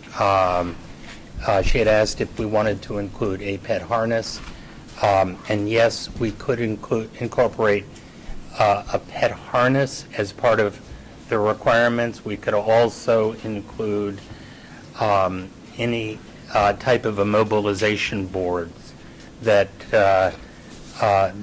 the committee thinks might be appropriate. What we didn't address is the term ambulance. And the reason we didn't define this as pet transport as opposed to pet ambulance is that as we were going through the regulations, we realized that there are other organizations that deal with vehicle inspection, vehicle lighting, sirens, and traffic, and driver's licenses for ambulances. So we could leave it as is if this committee wants to just define it as pet transport, or in the alternative, we could say that any pet transport that meets the requirements for a driver's licensure, vehicle inspection, and vehicle traffic regulations could, from other regulatory agencies, could be defined as an ambulance. In other words, if it meets all of these plus the other regulatory organizations' gating items, then we believe we could include the term ambulance. So in researching this, what I did is I actually went on and started looking at what services are provided by these companies. They do everything. I'm just going to read some of the things. Emergency transportation, in-home euthanasia, inter-hospital transports or transfers, oxygen-dependent patients, aggressive and uncooperative patients, deceased pet transfers, cremation services, ventilators, suction, IV fluid pumps, monitoring, life support, intubation, emergency drugs, pulse oximetry, critical care transfers, basic transport only, transport for necropsy, capturing cats for elderly, disabled, immunocompromised, trauma, difficulty breathing, bleeding profusely, seizuring, broken bones, rattlesnake bite, insect, collapsed too heavy of a pet, in pain, basic taxi service, giving sedation prior to travel. What's the title of that list? That is the list of services provided by by the companies out there. And as you can tell, it is a wide variety of services. So putting a name on it like ambulance is concerning, because they're not just providing ambulatory services, they're providing basic transportation, they're providing capture, and it could be the same company that provides these services. So if they're providing one thing, 1 minute they could be providing another. I sent some pictures to Stuart, because there's also no requirement for how they transport these animals during the procedures. They have a picture of a dog in the back of a truck, just sitting there. No restraint, no compartments, nothing. So something to consider that we might want to look at. I mean, how are they, if this pet is truly in need of oxygen services, how are they transporting this animal for oxygen?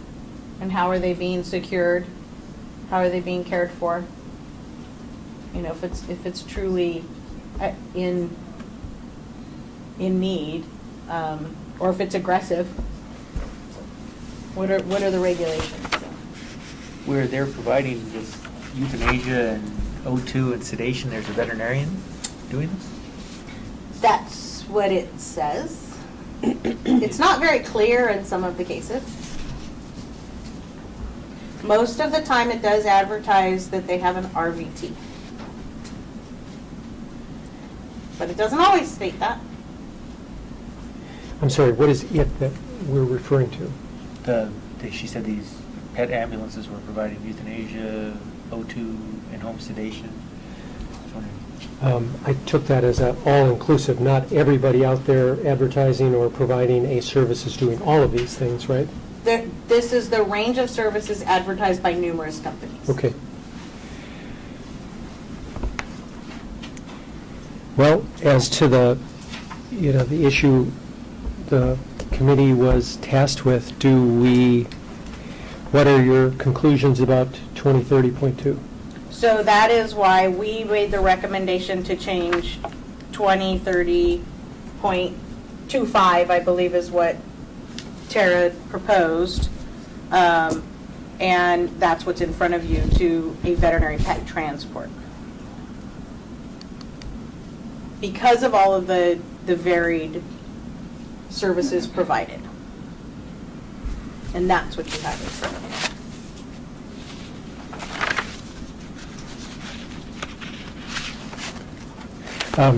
Just for in-house reasons, the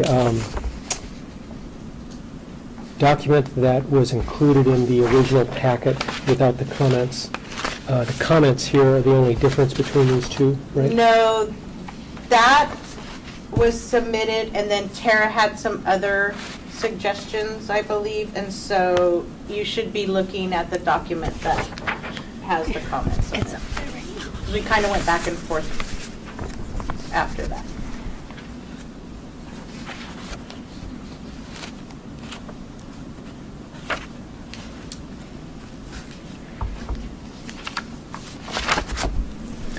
So I'll just explain the revisions that I made from the initial version. I suggested that placement of this be in 2030.25 so that it falls within the range of alternate premises, that collection of proposed regulations, because we don't want an animal hospital that provides pet or veterinary pet transport under the premises registration that they already have for the fixed facility. They wouldn't have to come under this. They're already covered under their own registration. It's for those businesses that are just providing the pet transport and they're not otherwise required to be registered, so they think. So this would fall under 2030.1 and 2030.5 to make sure that this requirement only applies if there is no other premises registration.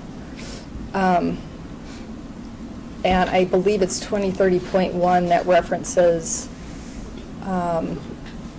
the exemption for mobile facilities. So this would make sure that the veterinary hospitals that have the premises registration, they wouldn't have to have a second one for the pet transport. I also really tweaked the definition here because it looked a little too similar to the small animal mobile regulation, which is 2030.2. This is aimed at like really describing that it's when you're providing veterinary medical services in transport, so in the vehicle as it's moving between the residence and an animal veterinary premises. So I think residence is important because we're not really trying to capture stray animals here. This is a contracted basis for the pet owner for transport to a facility.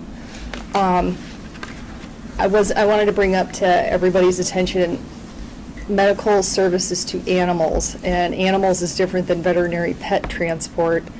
Is there a desire to make animals or pet more obvious to be just domestic animals? Because this potentially medical services to animals could include livestock. It's possible. And if that's the case, maybe, and that's desired, to make sure that, you know, a cow who's being transported for veterinary medical services, they're covered under this. And it's only if medical services are being provided during that trip. If you wanted livestock to be included, so they're also covered under these minimum standards, you'd probably want to change pet to animal. But I wanted to raise these issues, so. Yeah, I think that's fine to be animal transport, it's fine. How about wildlife, in the same vein as large animal? No, because they don't, I mean, are we talking about they have a, I guess maybe we need to better define residence. If we're talking about the residence is the forest,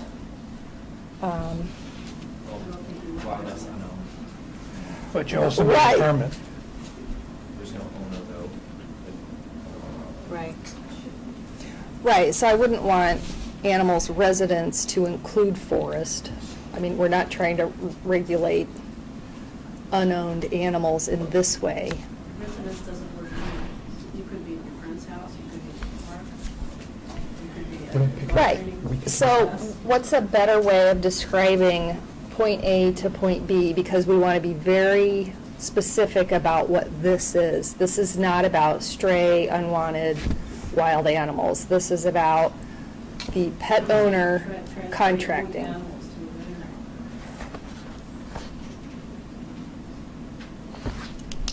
I like that. Can we just say from the animal's location? Because, I mean, I get concerned too in that, I mean, it says, you know, they're transporting them from the animal's residence to the airport, and they're sedating them. They're sedating them from the residence to take them to the airport. But if you didn't have the word residence, that would make ownership questionable, right? Say that again?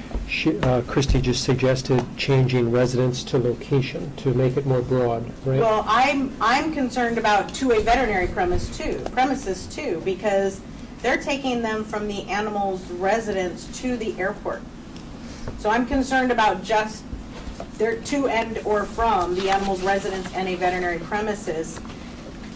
I'm concerned about that terminology in itself because they are transporting them, they are sedating them, and then transporting them from the animal's residence to the airport.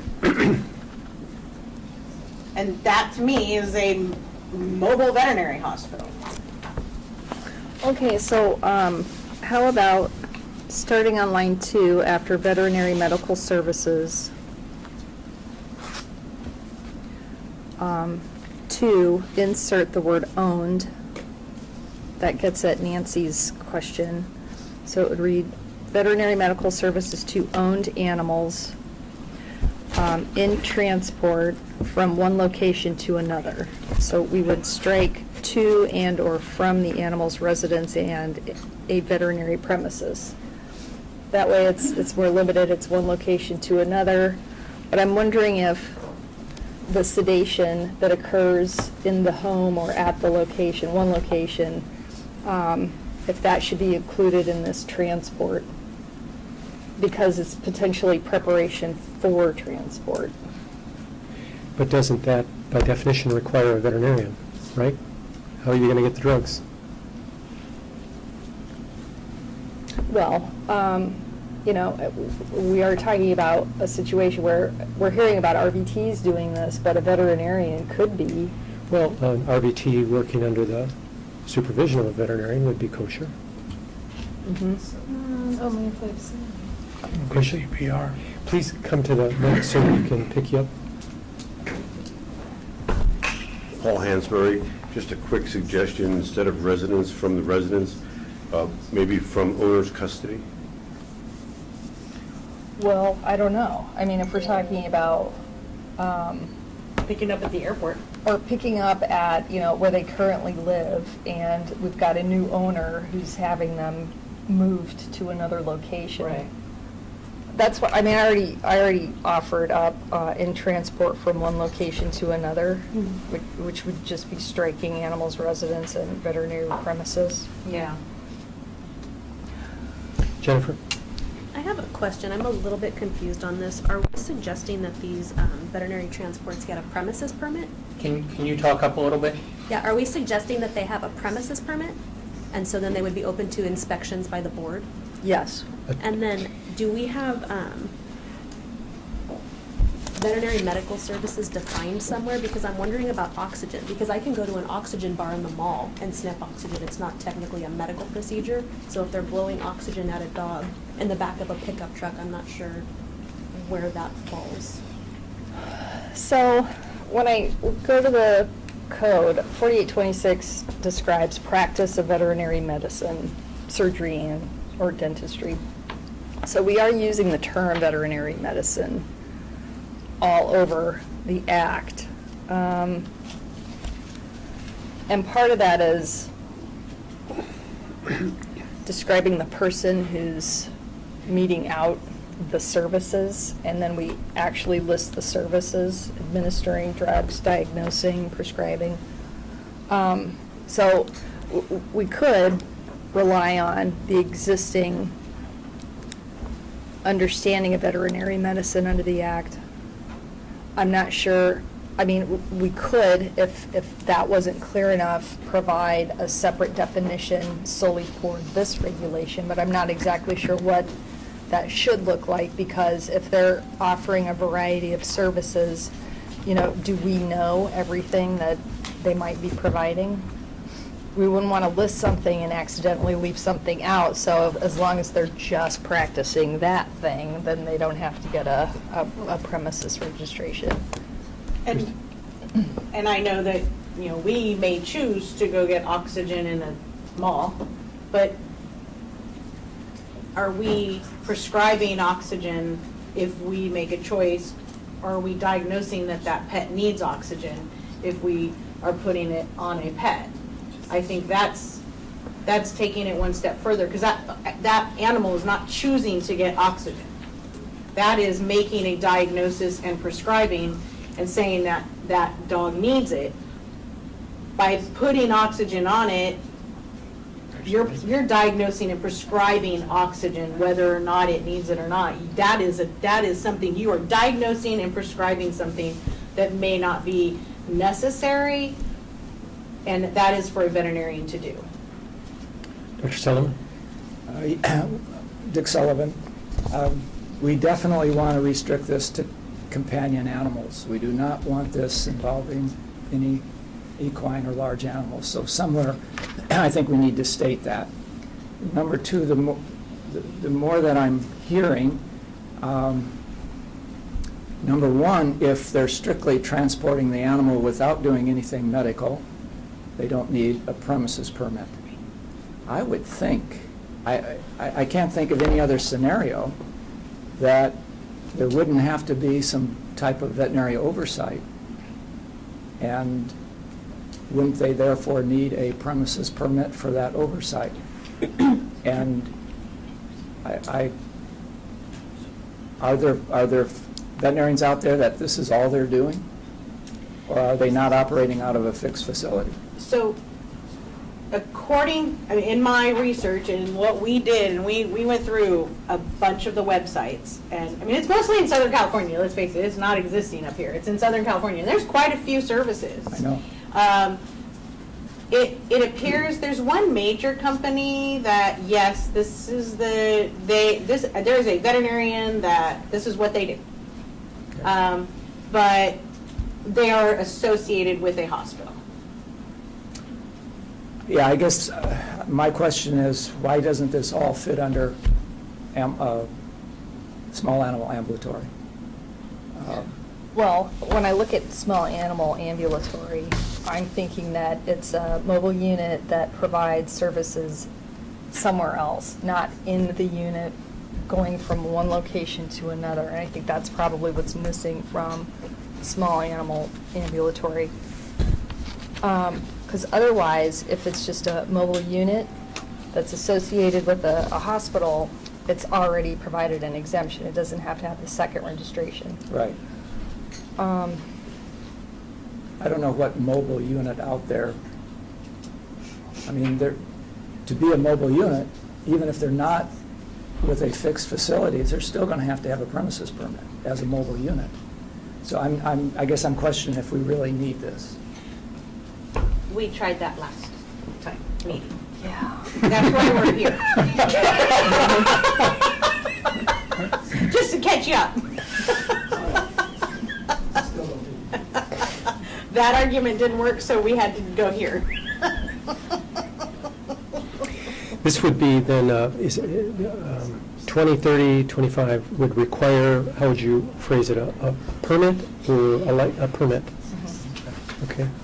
So I think, though, the determination was made at the last couple meetings that a permit is required, the mobile facility permit, but the ask was whether or not the standards within the mobile permit in this section are onerous or if they're appropriate for if they're just doing the mobile ambulatory service. So it wasn't whether or not they need a registration, it was, yes, they need a registration, but are these requirements appropriate in those settings? Sure. And our determination was, yes, they need a premises permit, maybe not as strict as a mobile, because a mobile requires a lot more. So now, if they're not, and it depends, but there's so many different levels of the ambulances that they're calling themselves now. There's so many different levels. So now we have to go, okay, well, if you're going to just transport an animal back and forth, then you don't really need anything. Because you're just taking an animal back and forth. But if you're going to provide veterinary services, then you do need to have a premises permit if you're not associated with a veterinary hospital. And these are the things that would probably fall under that. Dr. Nunez? I'd like to maybe answer Dr. Sullivan's question. And as far as it is happening in Southern California, I told you so. One compelling reason why I think it would be good for the consumer is as a practicing veterinarian. I work in a fixed facility, but my facility is not 24 hours. If I have a patient that comes in respiratory distress 1 hour before closing, and I determine that it's in the best interest for this pet to be transported to a 24-hour facility on oxygen, I don't necessarily, it may be beneficial not to hire a mobile vet to come and do that transportation, but a service that just does ambulatory services. And if I do rely on that service to do ambulatory services, I want to have assurances that their the oxygen tank is well regulated, that they know how to operate the machinery and so forth. So I do think that there is a need for ambulatory services that is very distinct from a mobile practice, because I would be the one that's making the order for oxygen delivery. I just need someone to get the pet who's in respiratory distress to the 24-hour facility. So that's the distinction between a mobile practice and an ambulatory practice. Before you go, in the list that Stuart and Christie provided under the new proposed 2030, 25, I don't see where hot and cold No. water requirement would fall into that. I think didn't ask that, for a no, I think that is definitely up for revision, and I think that we both looked at that and went, where do you draw the line and where do you want to cross this off? And that's where we would go. So Dr. Nunes' example is, I think, probably in a population as big as Southern California, an everyday event at some Yeah. hospitals. And my concern about this language is it says provides veterinary medical services. Who is prescribing that service? Well, there's also a service that has a ventilator, so where do you say they don't need hot and cold water that's where I'm like, how do I cross all that off when you have somebody that has a ventilator and they're doing IV fluids?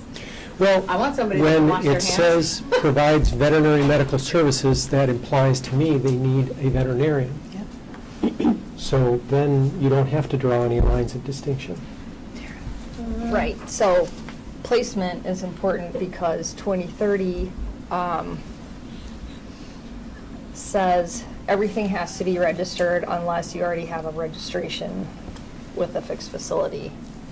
And because it would require a premises registration, it requires everything that goes with that, which is the supervising or managing licensee with supervision over RVT, VA. So it's like because this why the placement's so important, it then calls out all the, rest of the link there of requiring licensed personnel. So you're saying that in this particular permit, there need to be a managing licensee who needs Yep. to be a licensed veterinarian? Yeah. Should that be clearly stated? Yeah, they're not gonna know that. What I hear you and what I gathered from, your comments at the last meeting was you're looking for an entity that's something less than the mobile vet, that the situation may not require all of that. And I don't mean to just downplay it simply needs oxygen, because by definition, if it needs oxygen, it's probably not just simple. But could you foresee a service transporting, in that example, giving up to oxygen, say, that didn't have veterinary oversight? That, yes. And, it would be the determination of the prescribing veterinarian to think to say that the pet is stable enough to go through there. I mean, you can never really know for sure when you Indeed. make that call.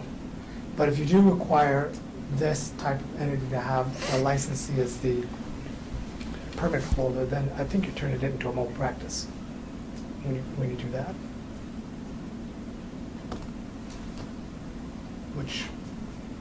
And the only reason why I'm bringing it up is because it's already out there and it's already being done. And, there's nobody regulating them. And it's not being done by veterinarians. Tara? We have to be able to inspect it. And the only way to do that is to incorporate it into some kind of registration mechanism. And the most obvious is the premises registration that we already have developed. Because if they're not required to have the premises registration, we have no authority to go on board and check everything out to make sure they're Yeah. doing it right. I get that. Well, alternatively, do we go to the legislature and say, hey, we've got this little carve out over here. Can you create some kind of ambulance permit? And would we want to do that? Potentially, no. I mean, how do human ambulances work? Do they? Who's in charge there? I don't know. Well- CalEM side, the California Emergency Medical Services Authority has jurisdiction over it. And paramedics have to be licensed. They have to have training and licensure, and, I mean, albeit it's for a particular purpose. Well, Nancy? I think that the direction the conversation is taking is where it needs to go, because I think regulating the vehicle is the least important part. It's the personnel that are operating the vehicle that this board actually has control over. And the description that Christy made, a person called this pet transport to take their pet to the airport, and they sedated it. Well, who authorized that? What veterinarian examined that animal, prescribed sedation, and authorized that person to administer it? That, whatever happened there was, as far as I can tell, was an illegally practicing veterinary medicine in that vehicle. well, I don't think we know. Do we know that the person who administered the sedation was a We've noticed, veterinarian? it's an advertised service of what they do. I Right, have so no they just- idea if it's a they veterinarian. just call that's- somebody, come pick up my cat, take it to the airport, and, oh yeah, it needs a sedation, oh yeah, well, we have some. Yeah, I don't know, I mean, it could be a Right. veterinarian that So shows I up think that that's does it. where We this don't know. discussion really needs to start, is how is the practice of veterinary medicine in a vehicle that's not an ambulance, that's not a mobile practice, how is that regulated? The practice, not the facility, but the practice of medicine itself. And it may be what you're talking about, have to license paramedics, to give an RVT independent authority, something like that, but I don't see any authority currently existing in the Practice Act that allows anyone other than a veterinarian to administer medication to an animal that a veterinarian hasn't examined before. Stuart? So, to answer your question, the situation that Dr. Nunes has described, where he is, under his authority, prescribing oxygen or whatever it is for transport to a 24-hour facility, that seems to me to be very clear, but Not really, it's closer, but he doesn't know the person who's operating the facility, the truck, the person who's True. administering. He can't guarantee that person is actually qualified. So while he can prescribe it, he's not actually supervising. So who's supervising that person? And if it's somebody different than the one who prescribed the medication, that doesn't work within our current Practice Act. So all these scenarios have to be thought out. Were there, in that scenario, a bad outcome and a complaint ensued? Seemed to me the prescribing veterinarian would be the one that would be on the hook, no? The veterinarian who called this service, whoever provides it, whatever their qualifications, assuming they're not a veterinarian or a appropriately supervised RVT, it would seem that unlicensed activity would really float high to the top quickly, no? And so my sense from 2 meetings ago was this was proposed to, correct me if I'm misstating it, but try to correct a situation short of having it be complaint-driven and a bad outcome precipitated. Well, and to state, unless there was a premises permit and they were attached to another premises permit, yes, it would be him. But if they were attached to a premises permit, wouldn't the complaint go to that Correct. person? Yeah, correct. But So I think all of us would have less concern if there was a premise permit already, because we're not talking about that Right. scenario. But We're talking this is why I very clearly listened. I mean, Stuart and I both listened, and I wrote down exactly word for word this time what was said in the video under the task part. And I think that it is a very, it's very difficult to write exactly what is expected and what you're going to want when there, and why there's such a very, I read the list of things that happen out there, because it's all over the board.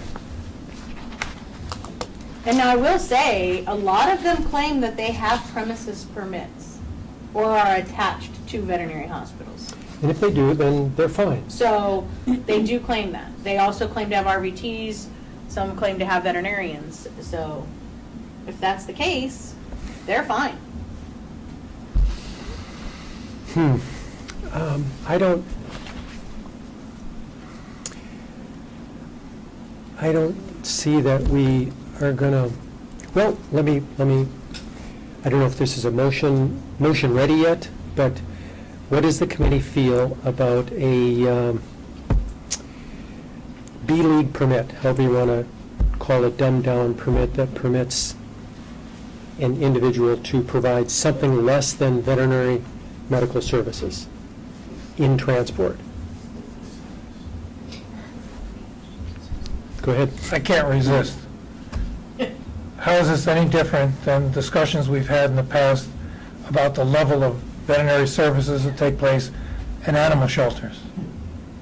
And the suggestion that an RVT hold, I suggested for discussion purposes, that an RVT be able to hold some type of permit for a animal shelter. These are the exact same arguments. And with all due respect, I understand completely where you're coming from, and I agree 100%. But with all due respect, the perverse nature of this discussion involves hundreds of animals in your case. It involves hundreds of thousands of animals in animal shelters. The scale is mind-boggling to me. But I welcome this discussion, and I don't want to hold it up. I just want to attach some relevance to past discussions. You're my hero.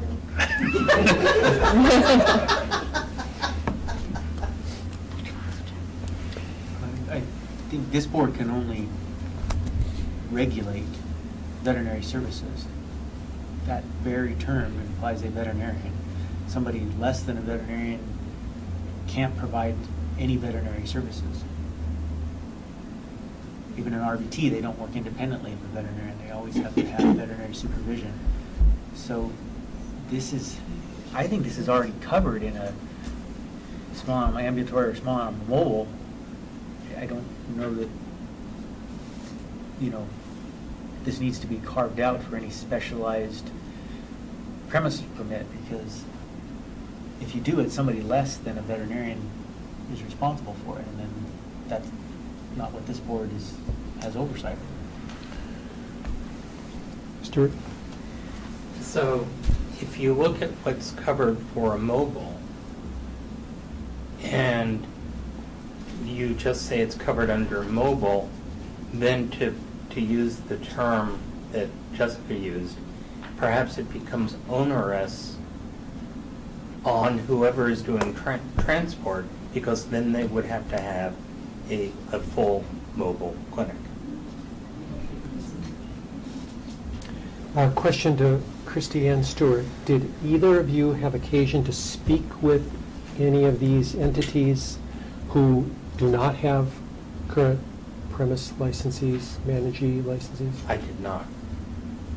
I honestly wasn't going to call them and Why not? bring attention to it. That's not something I'm gonna like. Well, why not? That's fine if that's what the committee would like me to do, and I just did not think that that was something that would Well, be I ask appropriate to because do. the people who are out there providing, let's just call it the service, whatever degree of intensity it is, if they have a premise license or associated with one, they're not considered, we're not even worried about them because they're already covered. If they don't, however, they might welcome the opportunity to get up to speed, and/or if they completely dismissed that opportunity, say, maybe those are people that we would want to, you know, I don't mean focus, it isn't an investigative type thing insofar as we want to set up a gotcha situation, but rather, it's not clear to me still how diffuse this is, how many people, services, and subsequent animals are involved. How big a problem is this? And Yeah, I just don't know that they would feel, I almost would be cautious in feeling like it would be a gotcha.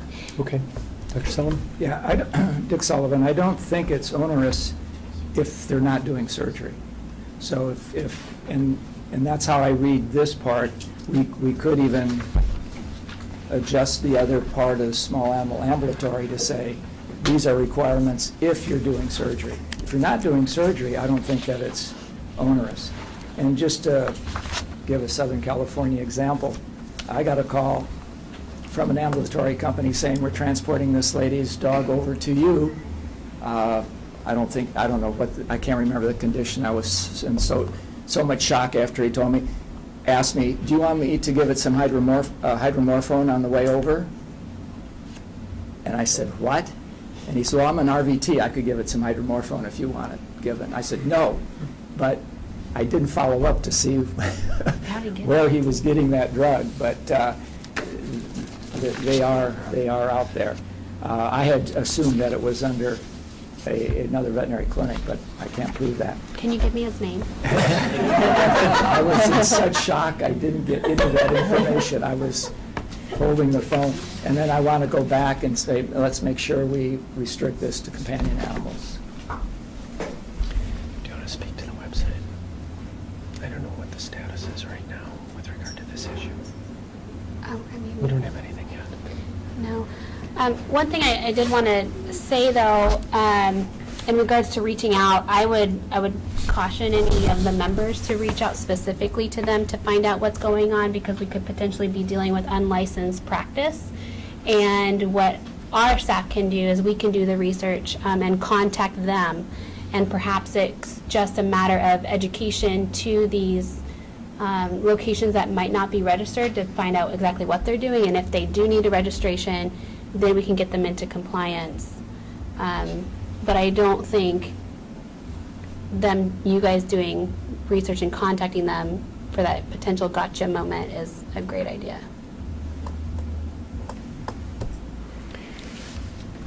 Well, I don't know if we've advanced the ball here.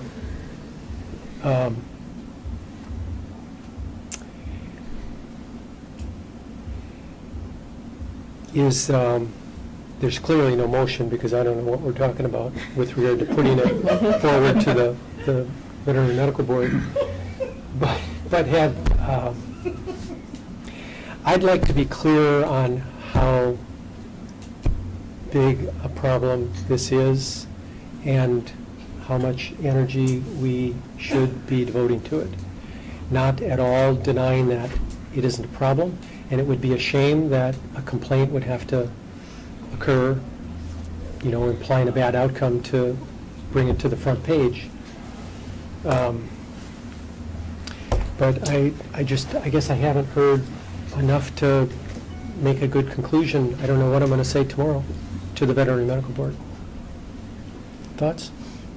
Well, I think we're still debating as to whether or not this is already covered under ambulatory, a small mobile practice, because the revisions that this committee and subsequently the board adopted changes mobile practice a bit, and I think it already does, but it moved it to another section. It provides for, in the circumstances when there's aseptic surgery, then you have to comply with a separate set of minimum standards.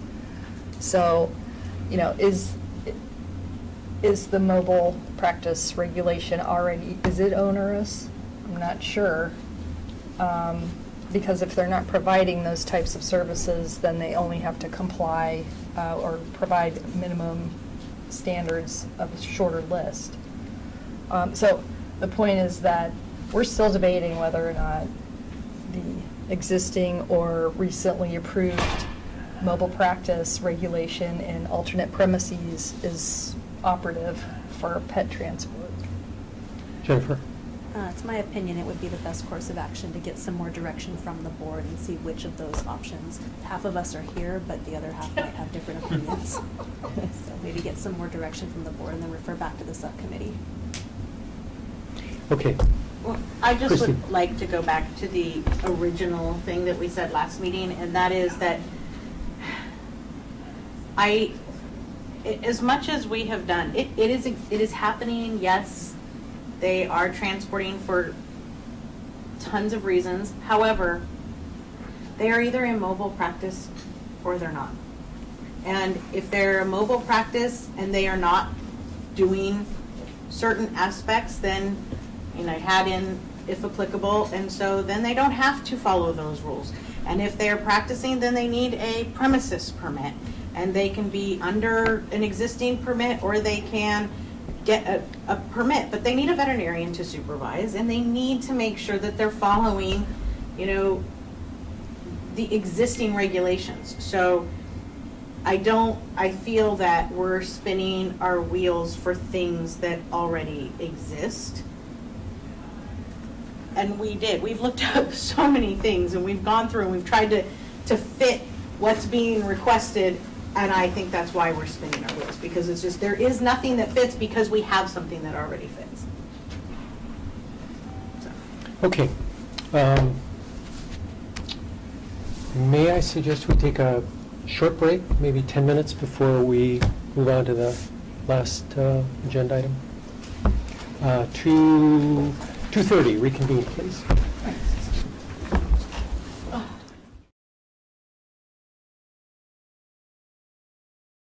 We get started, please. We are up to, We're starting. we're up to agenda item number 7, discussion and development of guidelines for discussion of cannabis with veterinary clients, potential recommendation for the board. As most of us know, the Veterinary Medical Board was tasked with the legislation AB 2215 to develop cannabis guidelines with a deadline of January 2020. The VMB gave the MDC that assignment, and Dr. Meg Warner and I are the subcommittee for this. We could direct you to the packet items under item 7. The first part of which is the legislation and some comments related to it. The second is a recent article. It was out of Colorado State, and it's basically just a survey, and I'll reserve comment for these items later. Last 2 items are from the AVMA. One is a CE opportunity for members in the video form. It's an hour-long CE that you can go on online and attend.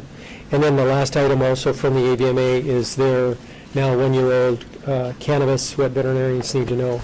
So what I'd like to do is have Dr. Warner start with what the subcommittee has come up with thus far, have the MDC discuss it, and then we want to open it up to public comment. Dr. Warner? Thanks, Dr. Pollard. Well, as Dr. Pollard said, we've been tasked with coming up with these guidelines, and we have a timeline. So we wanted to at least present today some preliminary guidelines that we've come up with. We consulted with different specialists, did a lot of research both through with the human medical journals, the veterinary medical journals, and we used the format that's very similar to the guidelines that are for the medical board. And so with the addition of a summary, a brief summary of AB 2215, then sort of the preamble of sort of the reason for this, emphasis on documentation, the VCPR, a diagnosis being required, and then the informed and shared decision-making process.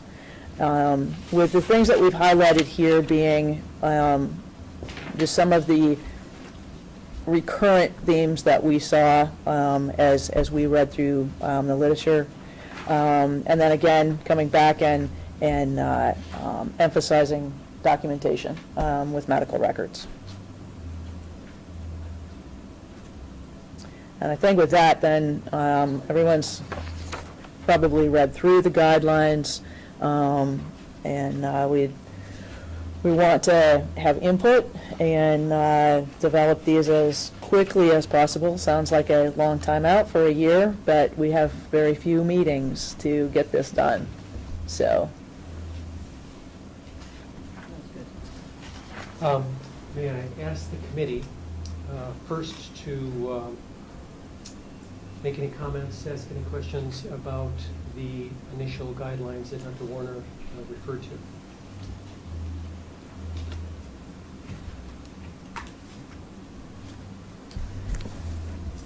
Public, your turn. Oh, wait, Oops, I have a I'm question. sorry.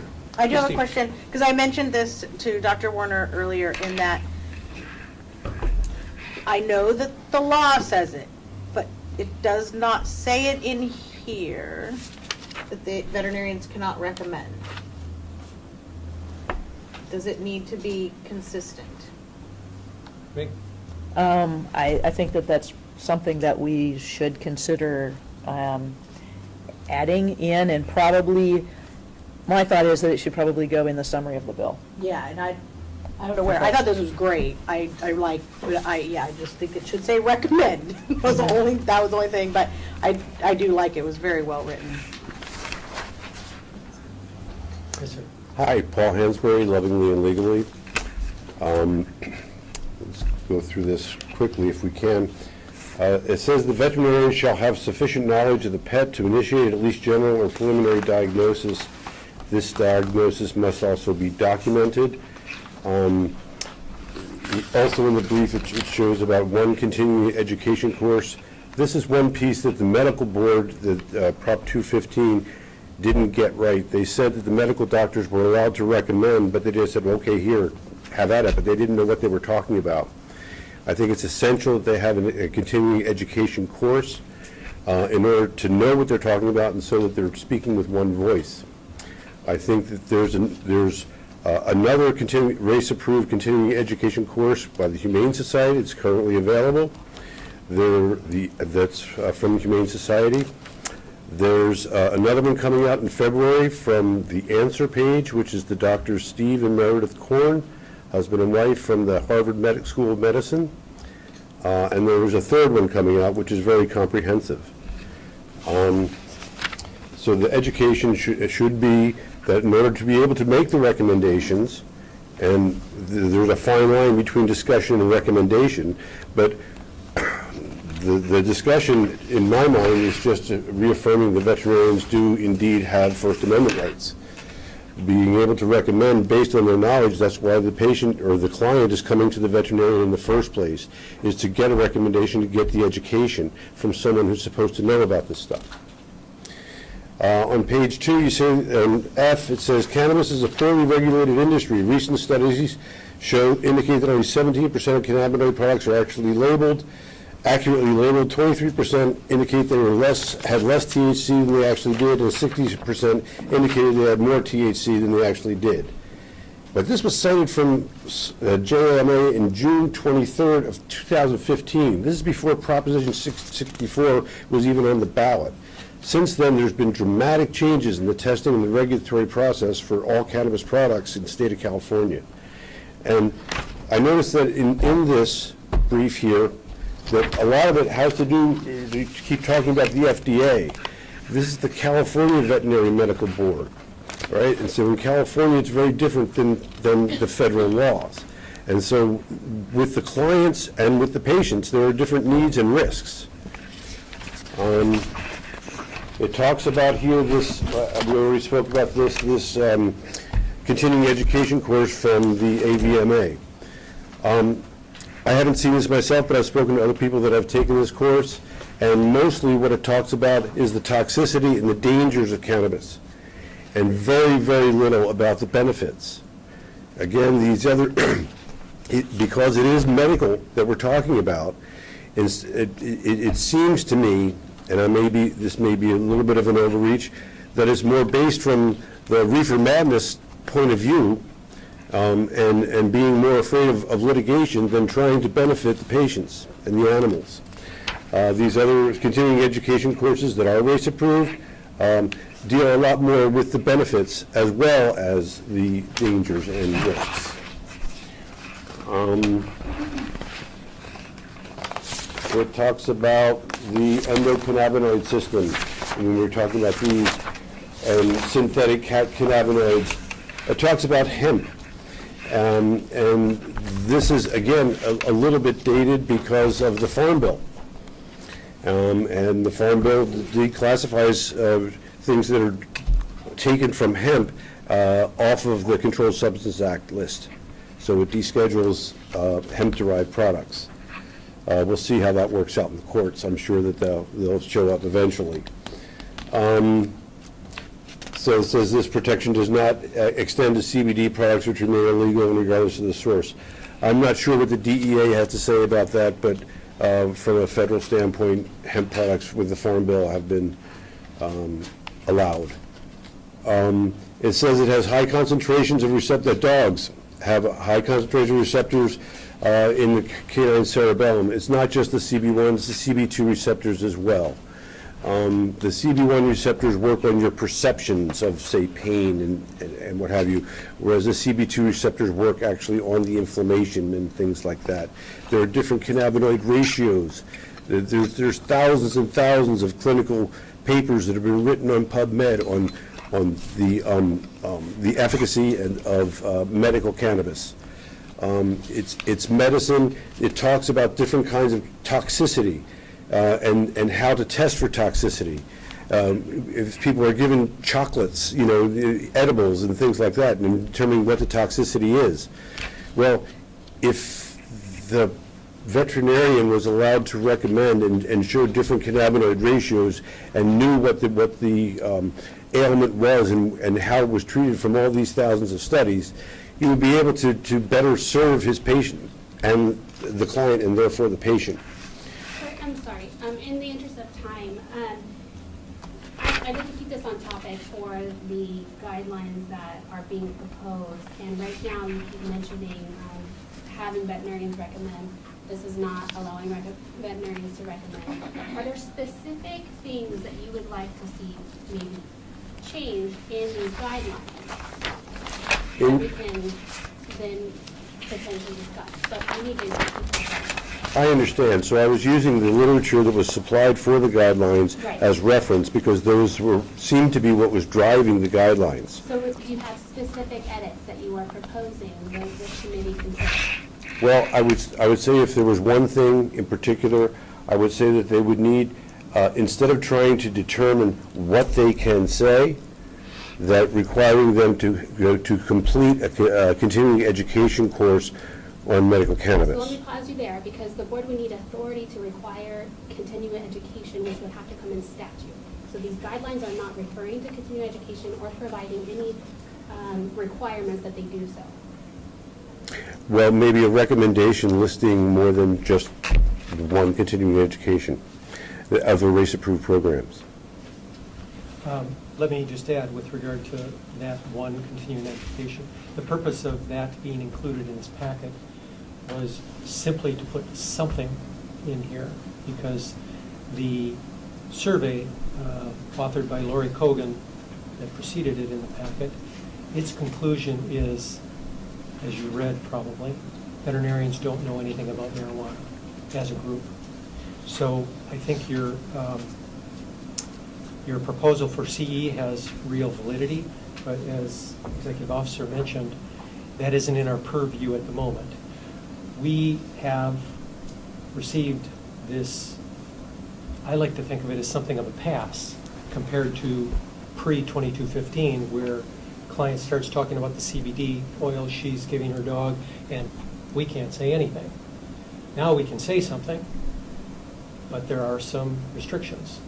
So I do see this as an improvement. I hope you do too. It probably, from what I hear you say, isn't as much or as fast as perhaps you and others would like. But it is what it is, and this is where we're at. So I would like to get more input on what everybody thinks about what we have right now and how they think we should modify or add to it. So I understand that you can't make a requirement, but you could make a recommendation and list the different, instead of just the one from the AVMA, recommend and list as an option, suggest that they take these courses. In fact, these other courses that would be more prone towards the benefits than just the dangers and risks. So can I clarify, the continuing education that you're referring to is in the materials, but not necessarily the guilines that they're considering. Is that correct? Well, Or is it something specific that I think in the first page of the guidelines here, we'll get back to that. It says in line 1, the veterinarian shall have sufficient knowledge of the pet to initiate at least a general preliminary diagnosis. This diagnosis must also be documented. Well, in order to do the diagnosis, they need to know a little bit more about what, if they're discussing cannabis, and they need to know a little bit more about what cannabis is if they're going to be discussing that with their client. And they should have a broader spectrum rather than just one. They should have the option. And we've been instrumental in getting these continuing education courses, along with a number of colleagues, in getting them started so that they do show the benefits as well as the dangers. Question to Executive Officer on that. Would the possibility of Dr. Hansberry providing the VMB a list of CE opportunities be appropriate? So, and maybe Tara has a different opinion. I would caution the committee and this board to recommend any form of continuing education. As long as it meets the requirements of what is appropriate continuing education, then any of them would be appropriate, but we're not going to pinpoint specific continuing education courses. That's perhaps for the association to say these are some courses that are available, but not necessarily what the board should be doing. Dr. Pollard, yeah.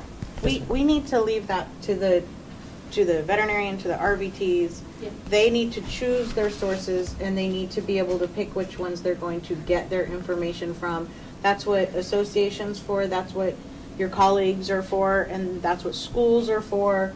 And that is not the purview of the committee or the VMB to be able to provide that. That's not what we're here for. That is not part of the guidelines. That's actually just research. Point taken. Okay. Okay. Thank you. Just as a note, there are only 2 currently race-approved veterinary medical cannabis CE courses. There are 2 more that should be up in the next couple of months.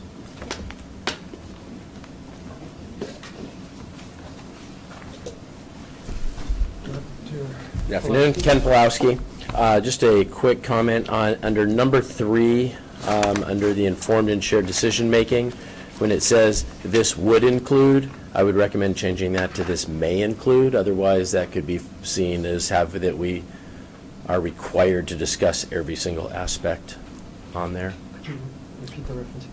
Number 3, under the informed shared decision making, right above A, where it says this would include, if that were changed to this may include. unless Dr. Warner really wanted us to have to go through every single aspect of that list there. Well, I think the idea was actually that some aspect of every one of those things on the list would be discussed, honestly. And that's fine, but I don't know, I guess maybe we, you that guys would can be discuss that. that would be a Tara question, I think or, this entire thing is guidelines, and so it's not something that we could say they shall do anything within this, because it is just guidelines. I understand, but it's still a bit of, it's more of a would is still more of a mandate than may, and so. Okay, thank you. Before next comment, I just want to mention that some of us have flights that are going to necessitate departure before probably we finish today, so if you need to leave before we are done, please feel free to head out when you have to, traffic being what it is. Dr. Miller? Dr. Miller, CVMA. This initial 5 categories looks like a very thoughtful and comprehensive list, but I'm curious to know if there was any discussion on your part about including toxicity education. we talked about that, and we, with our review of the legislation and with some input from others, we decided to stay away from discussing toxicity. If the board feels otherwise, we're certainly open to that, but that was our initial thought, was to stay away from the toxicity discussion.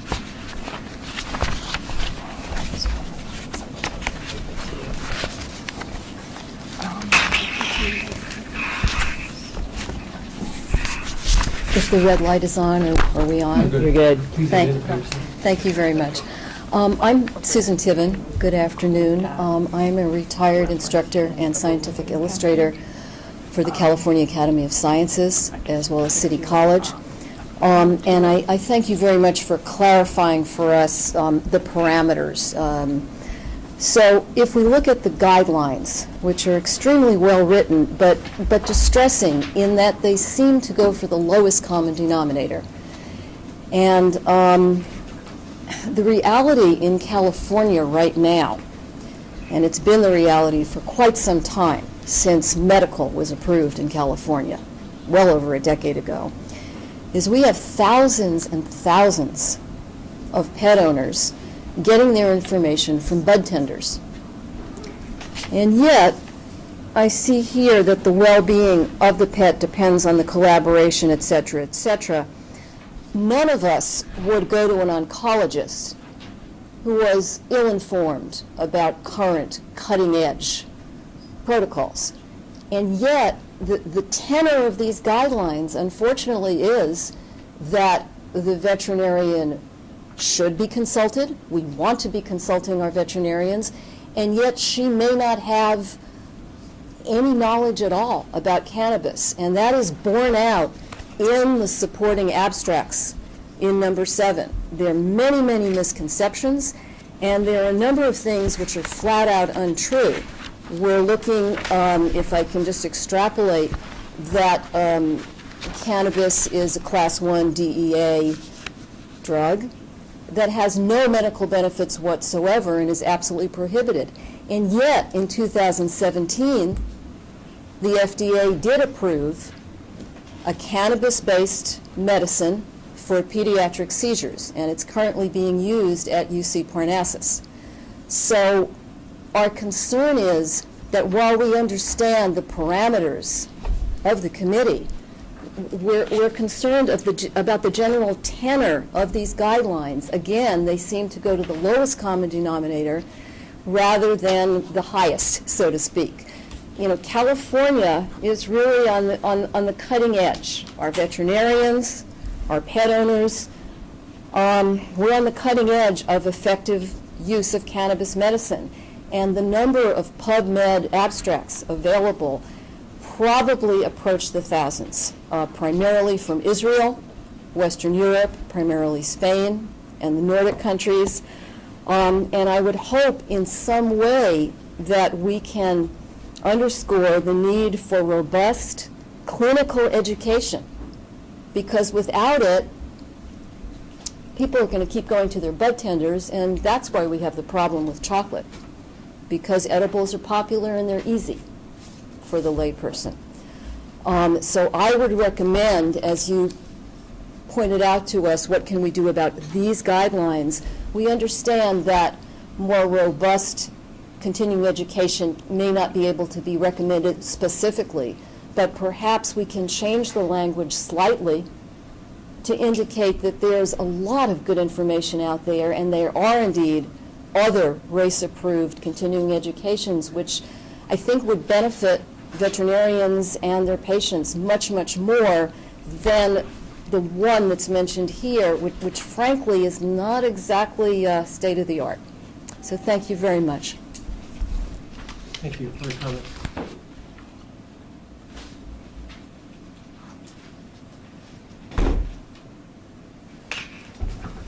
Gary Richter, a veterinarian. As a practicing veterinarian over the past 2 to 3 years, I have written and delivered multiple continuing education and other educational programs for both veterinarians and for pet owners. So I'm very familiar with kind of the state of understanding of both the average pet owner as well as the veterinarian at large. So I could not agree more with those who have come before me today as far as stressing the need for some sort of continuing education, some sort of educational opportunities for veterinarians in particular. One thing that I did want to speak about specific to the guidelines that have been set out is that 2215, the language was very, very specifically and very deliberately written to say discuss and not recommend. And as a practicing veterinarian, my question for the board is, I need some clarification as to what that means. Where does discuss end and where does recommend begin? Can I discuss with a pet owner a brand name of a product that they should use? Can I discuss a specific dose and dosing schedule? If you see what I'm saying, it's very vague. It's very unclear, and I don't see anywhere in the guidelines right here where it draws a line. One of the things that I see going on in the veterinary community right now is despite the fact that 2215 has passed and is law, most veterinarians are still in the dark and are thus very, very hesitant to have this discussion about cannabis with pet owners, because none of us know what we can actually say and what we can't say. I'm hopeful that perhaps the board can come up with some guidelines before January of 2020, really for the benefit of both the profession and for pet owners, because as it sits right now, there is really just nothing but confusion and misinformation and people getting information from sources that have no business giving it. And just one last note that I'd like to make as it pertains to the 2018 Farm Bill that was just passed. As Paul Hansberry mentioned, the 2018 Farm Bill specifically descheduled hemp and hemp-based extracts away from the Controlled Substances Act, meaning that hemp extracts are now federally legal.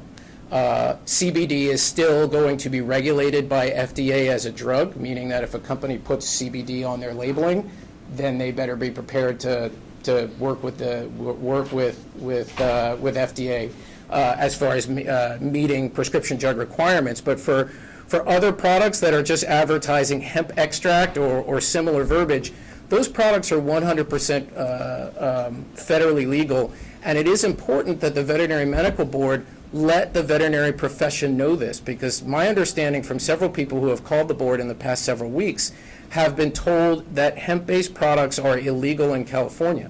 The federal government says otherwise.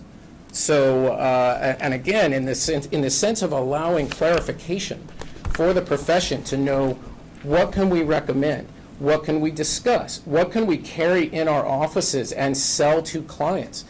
Nobody really knows, and every veterinarian that I know is very concerned that they wind up on the wrong side of a letter from the Veterinary Medical Board. So what I ask today, if nothing else, is just for clarity, and clarity, if possible, sooner rather than later, for the benefit of all concerned. Thank you.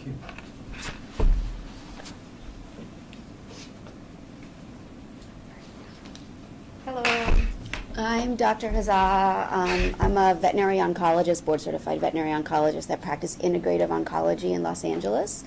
And as you can imagine, I have patients that walk in my door every single day, and their owner wants to discuss cannabis with me. And what I do, that is the topic of conversation every single day. Fortunately, starting in January, I'm able to discuss it. But similar to what Gary just mentioned, I don't know what I'm really allowed to say. So what happens is a cat might walk in the door with pulmonary carcinoma, and they want to start their cat on a high dose of THC dominant formula. And I say to them, God, well, I'm a little bit nervous because your cat is almost in heart failure. Well, am I allowed to say, well, don't get this product, get this one instead because it's going to be much safer for your cat's heart? Actually, you should get a CBD dominant product that's going to be a little bit safer, more cardioprotective, and not a THC dominant product.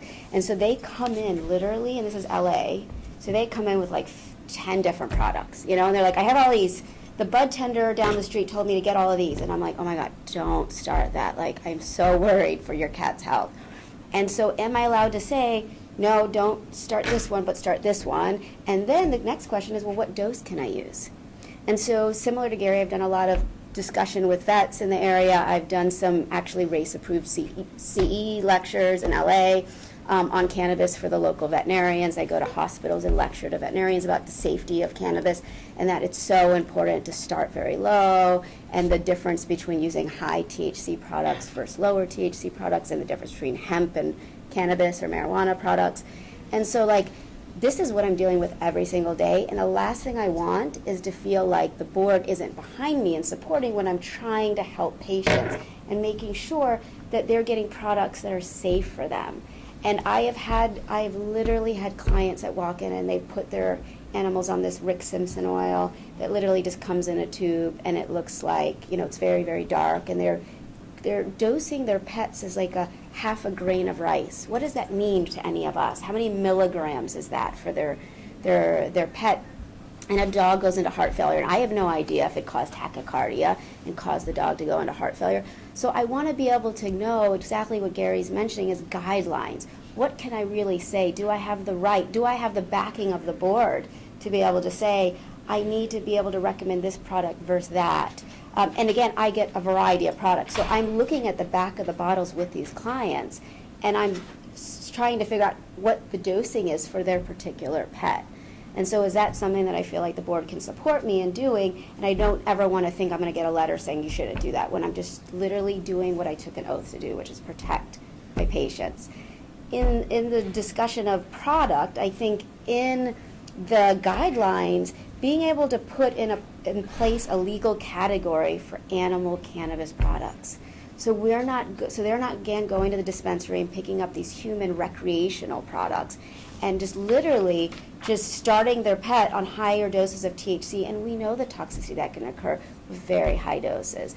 Interestingly, there's a published study looking at really high doses of THC, and it was a study looking at monkeys and dogs. They were giving dogs 300 milligrams per kilogram of THC, and none of the dogs died of THC toxicity. 3,000 milligrams per kilogram. I mean, that's tremendous. We would never dose a person or a dog like that. I'm sorry to interrupt, but Yeah. I want to take that opportunity. Yeah. That example is a perfect example of why the VMB is not going to be able, certainly not before January of 2020, to give you some of those things you are asking. I can just tell you right now. Yeah. And part of it is that big quandary of discuss versus recommend, but you have to look behind and ask the why. Recommend implies some of those things you just stated as an example. What is toxic? What product is this? What about labeling? What about quality control? It's just too early in the game, I think. I feel grateful that we have at least some leeway to at least discuss. You folks, from what I'm hearing, probably have more information than the vast majority of veterinarians in the state, so kudos to you. I'd also think that the research that, is coming, better than I. There are places now, there are people in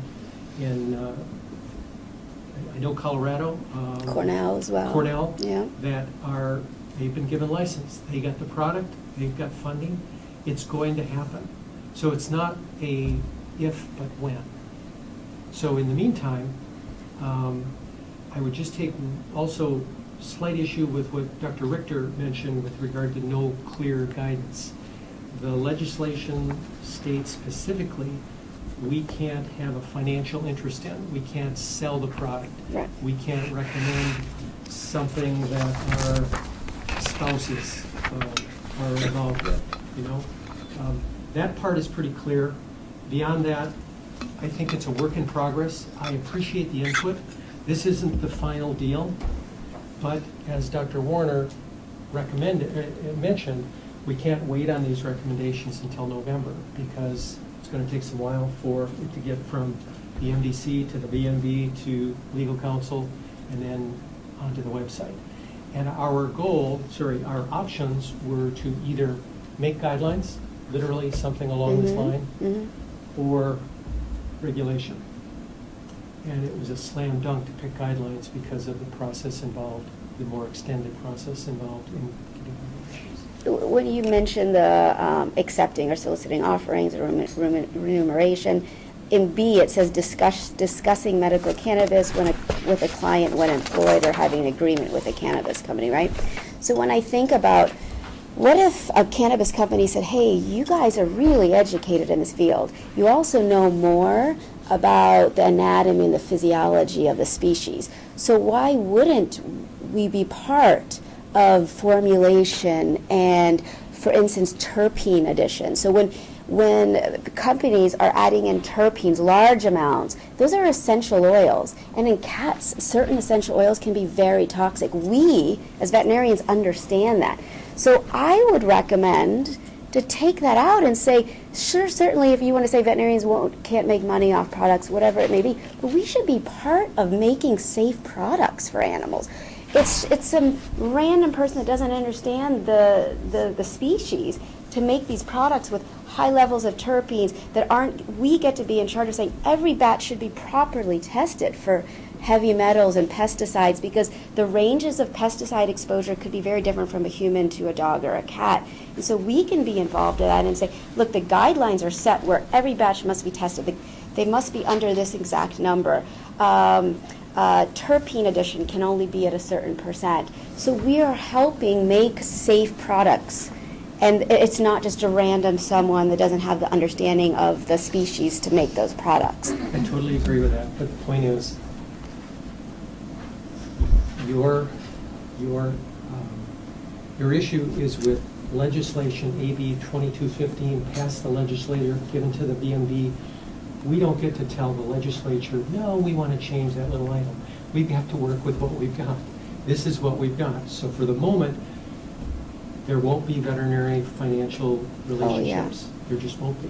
Now, who knows 2 years from now, 5 years from now?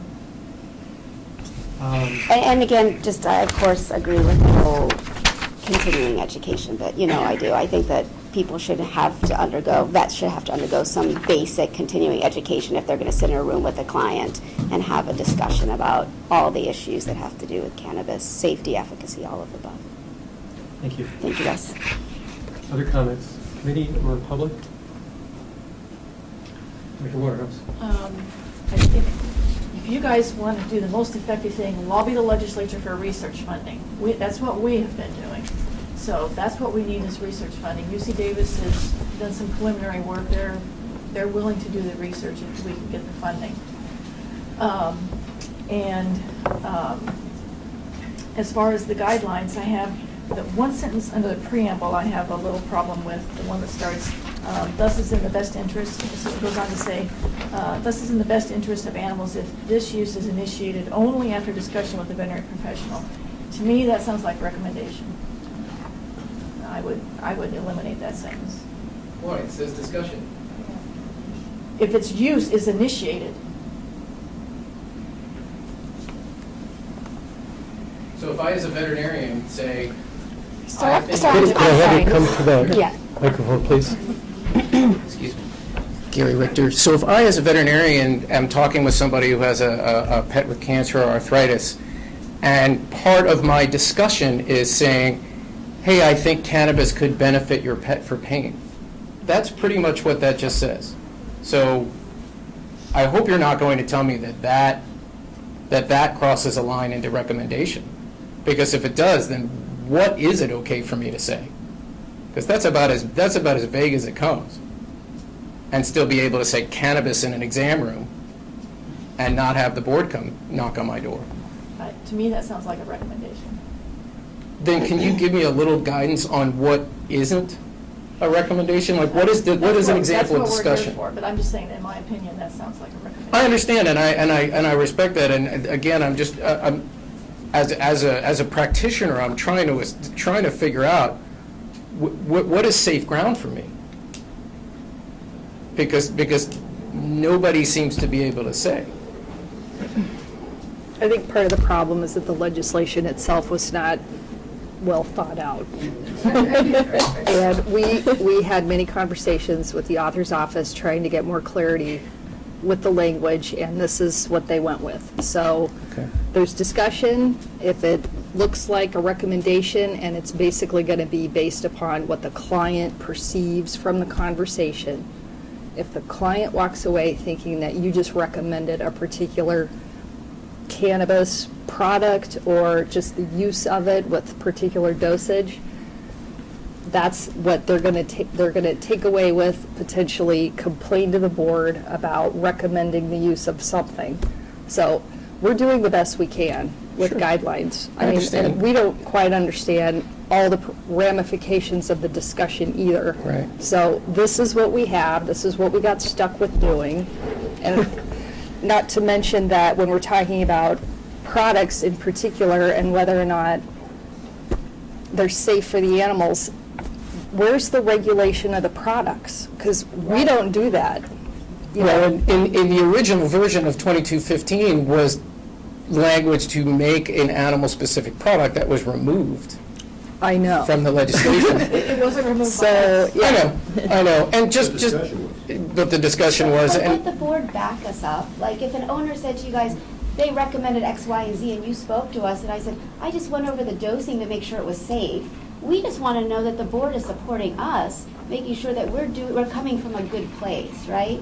And that's what our confusion is, too, is, when you say it's an owner's interpretation, my God, we all know that that can be completely different. I mean, is there a veterinarian in this room who hasn't had a client say, well, you told me X, Y, Z, when you know full well you didn't say that? I mean, we've all had that experience. So if we write in our medical records, we discussed cannabis and the safety, then you'll be looking at our medical records and you won't. I mean, that's, as the board, we need to know that we have your support. This is why documentation in the medical records is so very important to protect yourselves. Understood. But when you are saying to your patient, you should use this product versus something else, that's recommendation. Well, that's why I'm asking the board, what is the line? Because if they bring me a product that I think is going to be toxic to the patient, I bring up heart disease because that's a very common thing that occurs, I have to, by right, say, I don't recommend, they have multiple in front of me, I have to say this is safer than this. Or you could just say this is not recommended. This is not But recommended. you could say that's not recommended, but then you then to recommend a product. But they've given me 5 in front of me, which happens every single day.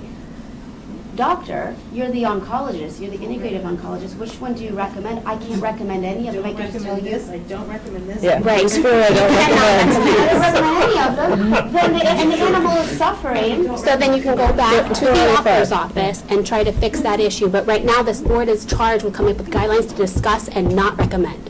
Appreciate, too.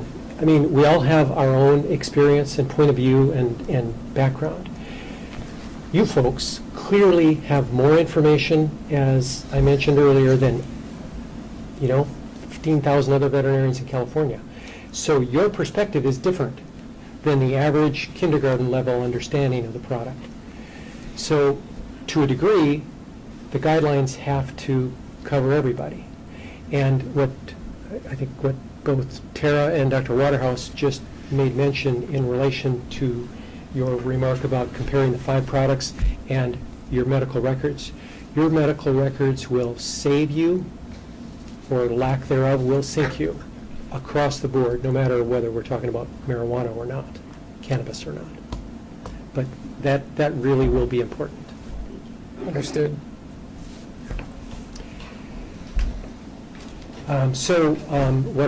What I've heard is concerns about veterinary education, CE opportunities,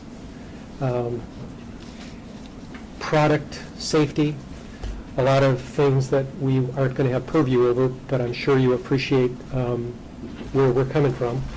And I would hope at the end of this year, because it's probably going to take the better part of the year, whatever guidelines this turns out to in final form is better than what we have now. Nancy? I mean, it's from a veterinarian's point of view, this seems to be the most important issue about what's the difference between discussion and recommendation. And the scenario that comes to my mind would be a client comes in and everybody wants to talk about this, and you say, well, while I can't recommend the use of these products, in my research I have found that this product works better than that product. But I'm not recommending the use of these products in your pet, but this is what the research shows, or this is what my colleagues tell me, or this is what I've heard from other clients. Is that a recommendation? Well, as Dr. Richter Especially sagely saying, pointed out, I'm not recommending? he said the difference between what we say and what they perceive is sometimes worlds apart. That's never going to change, and it has very little, cannabis does not have a monopoly on that. Well, what matters is what the board perceives. Well, maybe. I mean, ultimately, yes, of course. But our hope is that we can come up with something that will provide California veterinarians a better idea of how to do it before it even broaches. What if the veterinarian has a handout that says veterinarians in California are not allowed to recommend the use of cannabis in animals? We can discuss its use, but we cannot recommend it. I think that's reasonable. How about the committee? Is that the only thing it says? Oh, well, then as long as they, I don't know what else I would want to say, but Well, some make it people clear don't even that know they're not that. recommending. I mean, because Right. this is their fear, that they're going to get in trouble for practicing good medicine. That's true. Some people don't even know that. And this is January 22nd, This thing just happened 3 weeks ago as a practical matter. So, who knows what they had for breakfast? So who knows, looking back, when it happened, if it happened. Second, after Dr. Sullivan. Dick Sullivan, I think what you have is excellent. I would agree with Dr. Miller that we do need the toxicity part of this. I also think, and maybe part of that would be the fact that I think it's important for clients to know that dogs have 10 times the brain receptors than humans. That kind of information, I think, we need to be educating our clients on that.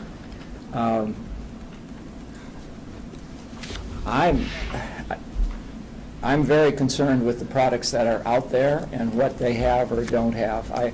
It is not being regulated thus far. I'm sure it will be, but I think in the interim, I think that the medicated products are much more regulated than the animal over-the-counter products. And if our clients are, I would say if you're using something, it's important to consider that. Under 4A, I would add arthritis to that, because Cornell's double-blind study was related to arthritis. And I would say in the human profession, I don't think physicians are comfortable, the general practitioner is comfortable about discussing this either at the present time. Thank you. Mr. Tibbins? Just one question, just in terms of adding in about toxicity. So we did in E say that the THC is toxic to dogs in certain doses. You're asking us to expand beyond that? Oh, I think the fact that it's 10 times more receptors, I think, is an eye-opener to Okay, to so the just public. being more specific about, okay. Yeah, and I versus chronic, acute versus Okay. low grade versus acute. and I think the symptoms, letting the clients know what the symptoms of toxicity are. Okay. We had a dog come in with neurologic signs, and I asked him 10 times, is any possibility? And they said, no, so I'm sending you to a neurologist. Well, they turned around and went to one of our referral hospitals and told them we got into some marijuana, so much easier to approach. Can I get clarification, Dr. Waterhouse, on the recommendation of the sentence that you wanted to strike? Under preamble, the sentence that starts thus is in the best interest. Do you want to strike that sentence? Yes. What is the committee? Yeah. I think it, Chrissy? I would like if it was maybe modified, but I don't want to see it stricken because I think that is key. I think that sentence is key. It's saying that a veterinary professional needs to be involved in this discussion before, that's the whole point of this. Thank you. That is why we are doing this, to make sure that we are involved in this discussion. If we don't have that sentence, why are we even bothering with this whole process? Dr. Lewis? my point was, as to Christie's, that I think is essential. It can be modified, but that's the reason we're here. And then, when Dr. Kazan and Dr. Richter speaking to a dose that they can't recommend, but they cannot recommend. I don't recommend any dose over 1 milligram per kilogram. Have I just recommended something? It's a good question. So you cannot recommend. Yeah. So, yeah, I don't know. We really need some guidelines on that, because this is where the rubber meets the road and where veterinarians will get into trouble, is discussion versus recommendation. And I think discussion of a dose is appropriate to the animal's health. Yeah, essential. But how do we have that not be recommendation? We've got to have a guideline on that somewhere. The dosage is critical for the very same reason. We said because there are more receptors in the brain of the dog, that's why the dosage is critical. Go ahead, please. Okay, briefly, guidelines, number 1, veterinary client-patient relationship. How about, at the end, this diagnosis must also be documented, and then basically a hold harmless clause. Basically, sorry, what? A hold harmless clause, which says something like, there is no recommendation inherent in this diagnosis for cannabis. In other words, you actually say the words. Some very, very brief background, which hopefully will help us all going forward. And that is, the reason 2215 was gutted completely is because 2215, behind the scenes, was driven by one particular pet product manufacturer. So all that 2015 did is allow that particular pet formula to be sold.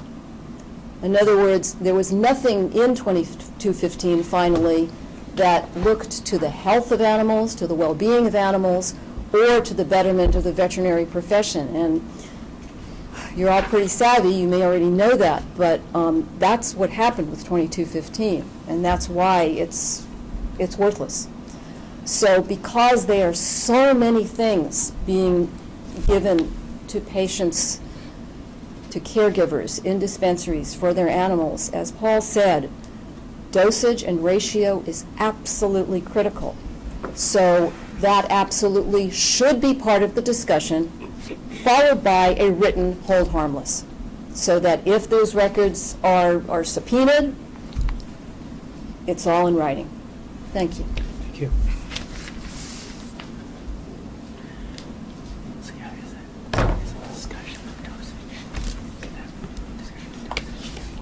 So I find your task to be huge.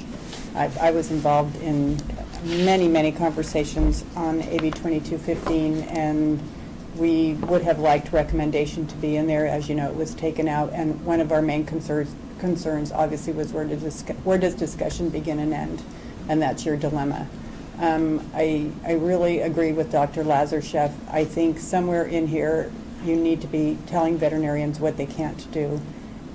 They just need guidance. I mean, they're looking at us as an association. What can we say? What can't we say? And until you say you may not recommend a product, you may not recommend a dosage, something that tells them what the law says. Because if they go there, then their enforcement is upon them. I mean, what are you going to enforce as a board? And if you're going to say that you may not recommend a product, I think it needs to be in here. If it says you cannot recommend a dosage, it needs to be in here. Because how are they supposed to know? When the law changes, and it probably will, because this is going to be a moving path as there is more information, as there are more oversight of products. We looked at this and said, you know, this may last a year. There may be legislation this year. There may be legislation next year. There's ongoing conversations as we speak about trying to get product oversight. Nobody thinks this is set in stone and is going to be for the next who knows how many years. At least I don't think so. But I do think that right now, as of right now, veterinarians need to know, and certainly this guidance needs to help them. And if you can't help them, what are they supposed to do? I understand what everybody behind me is saying. I know there's a lot of frustration, but it's their license on the line when it comes to it. And somebody needs to tell them what to say. Thanks.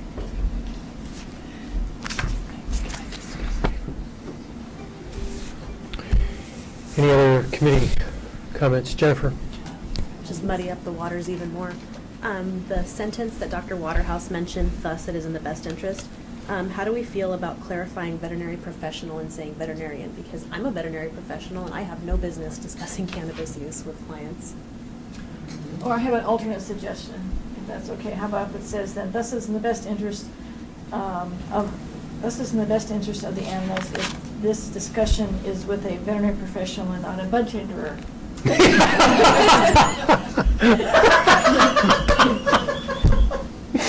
Oh my gosh. I never thought I'd be writing that word.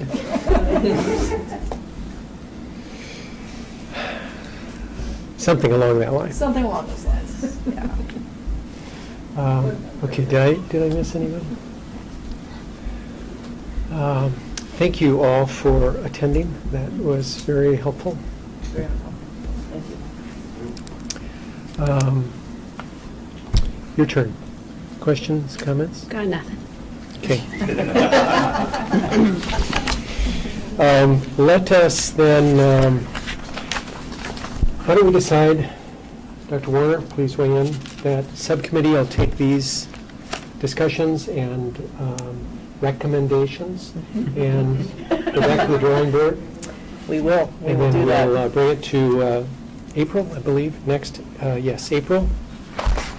And maybe Riverside, maybe somewhere else? Oh, it's Riverside. Okay. Riverside? Well, if you come to Riverside, we have a lot of pot growers there, so. Good, I'm glad it's in Riverside. You know, that's the problem. We don't want pot growers. Neither does the Board of Supervisors. Skilled medicine makers. Okay, so we will, this will remain on the agenda, obviously, and we'll be bringing it back at the April meeting. Okay, number 8, agenda item, public comment on things not on the agenda.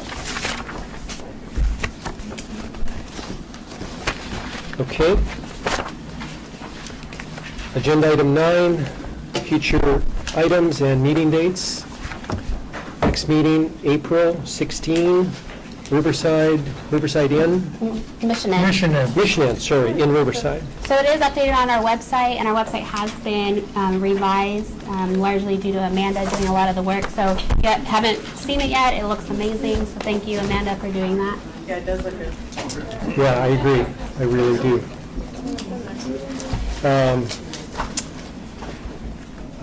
9A, MDC Committee Assignment Priorities. Let's turn to tab number 9.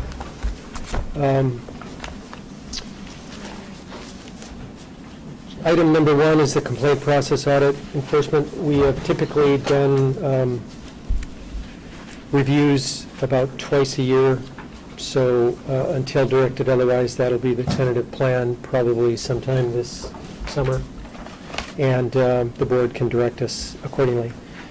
Item 2, Dr. Drusis and Jennifer have graciously consented to be the subcommittee for 2034 and 2035.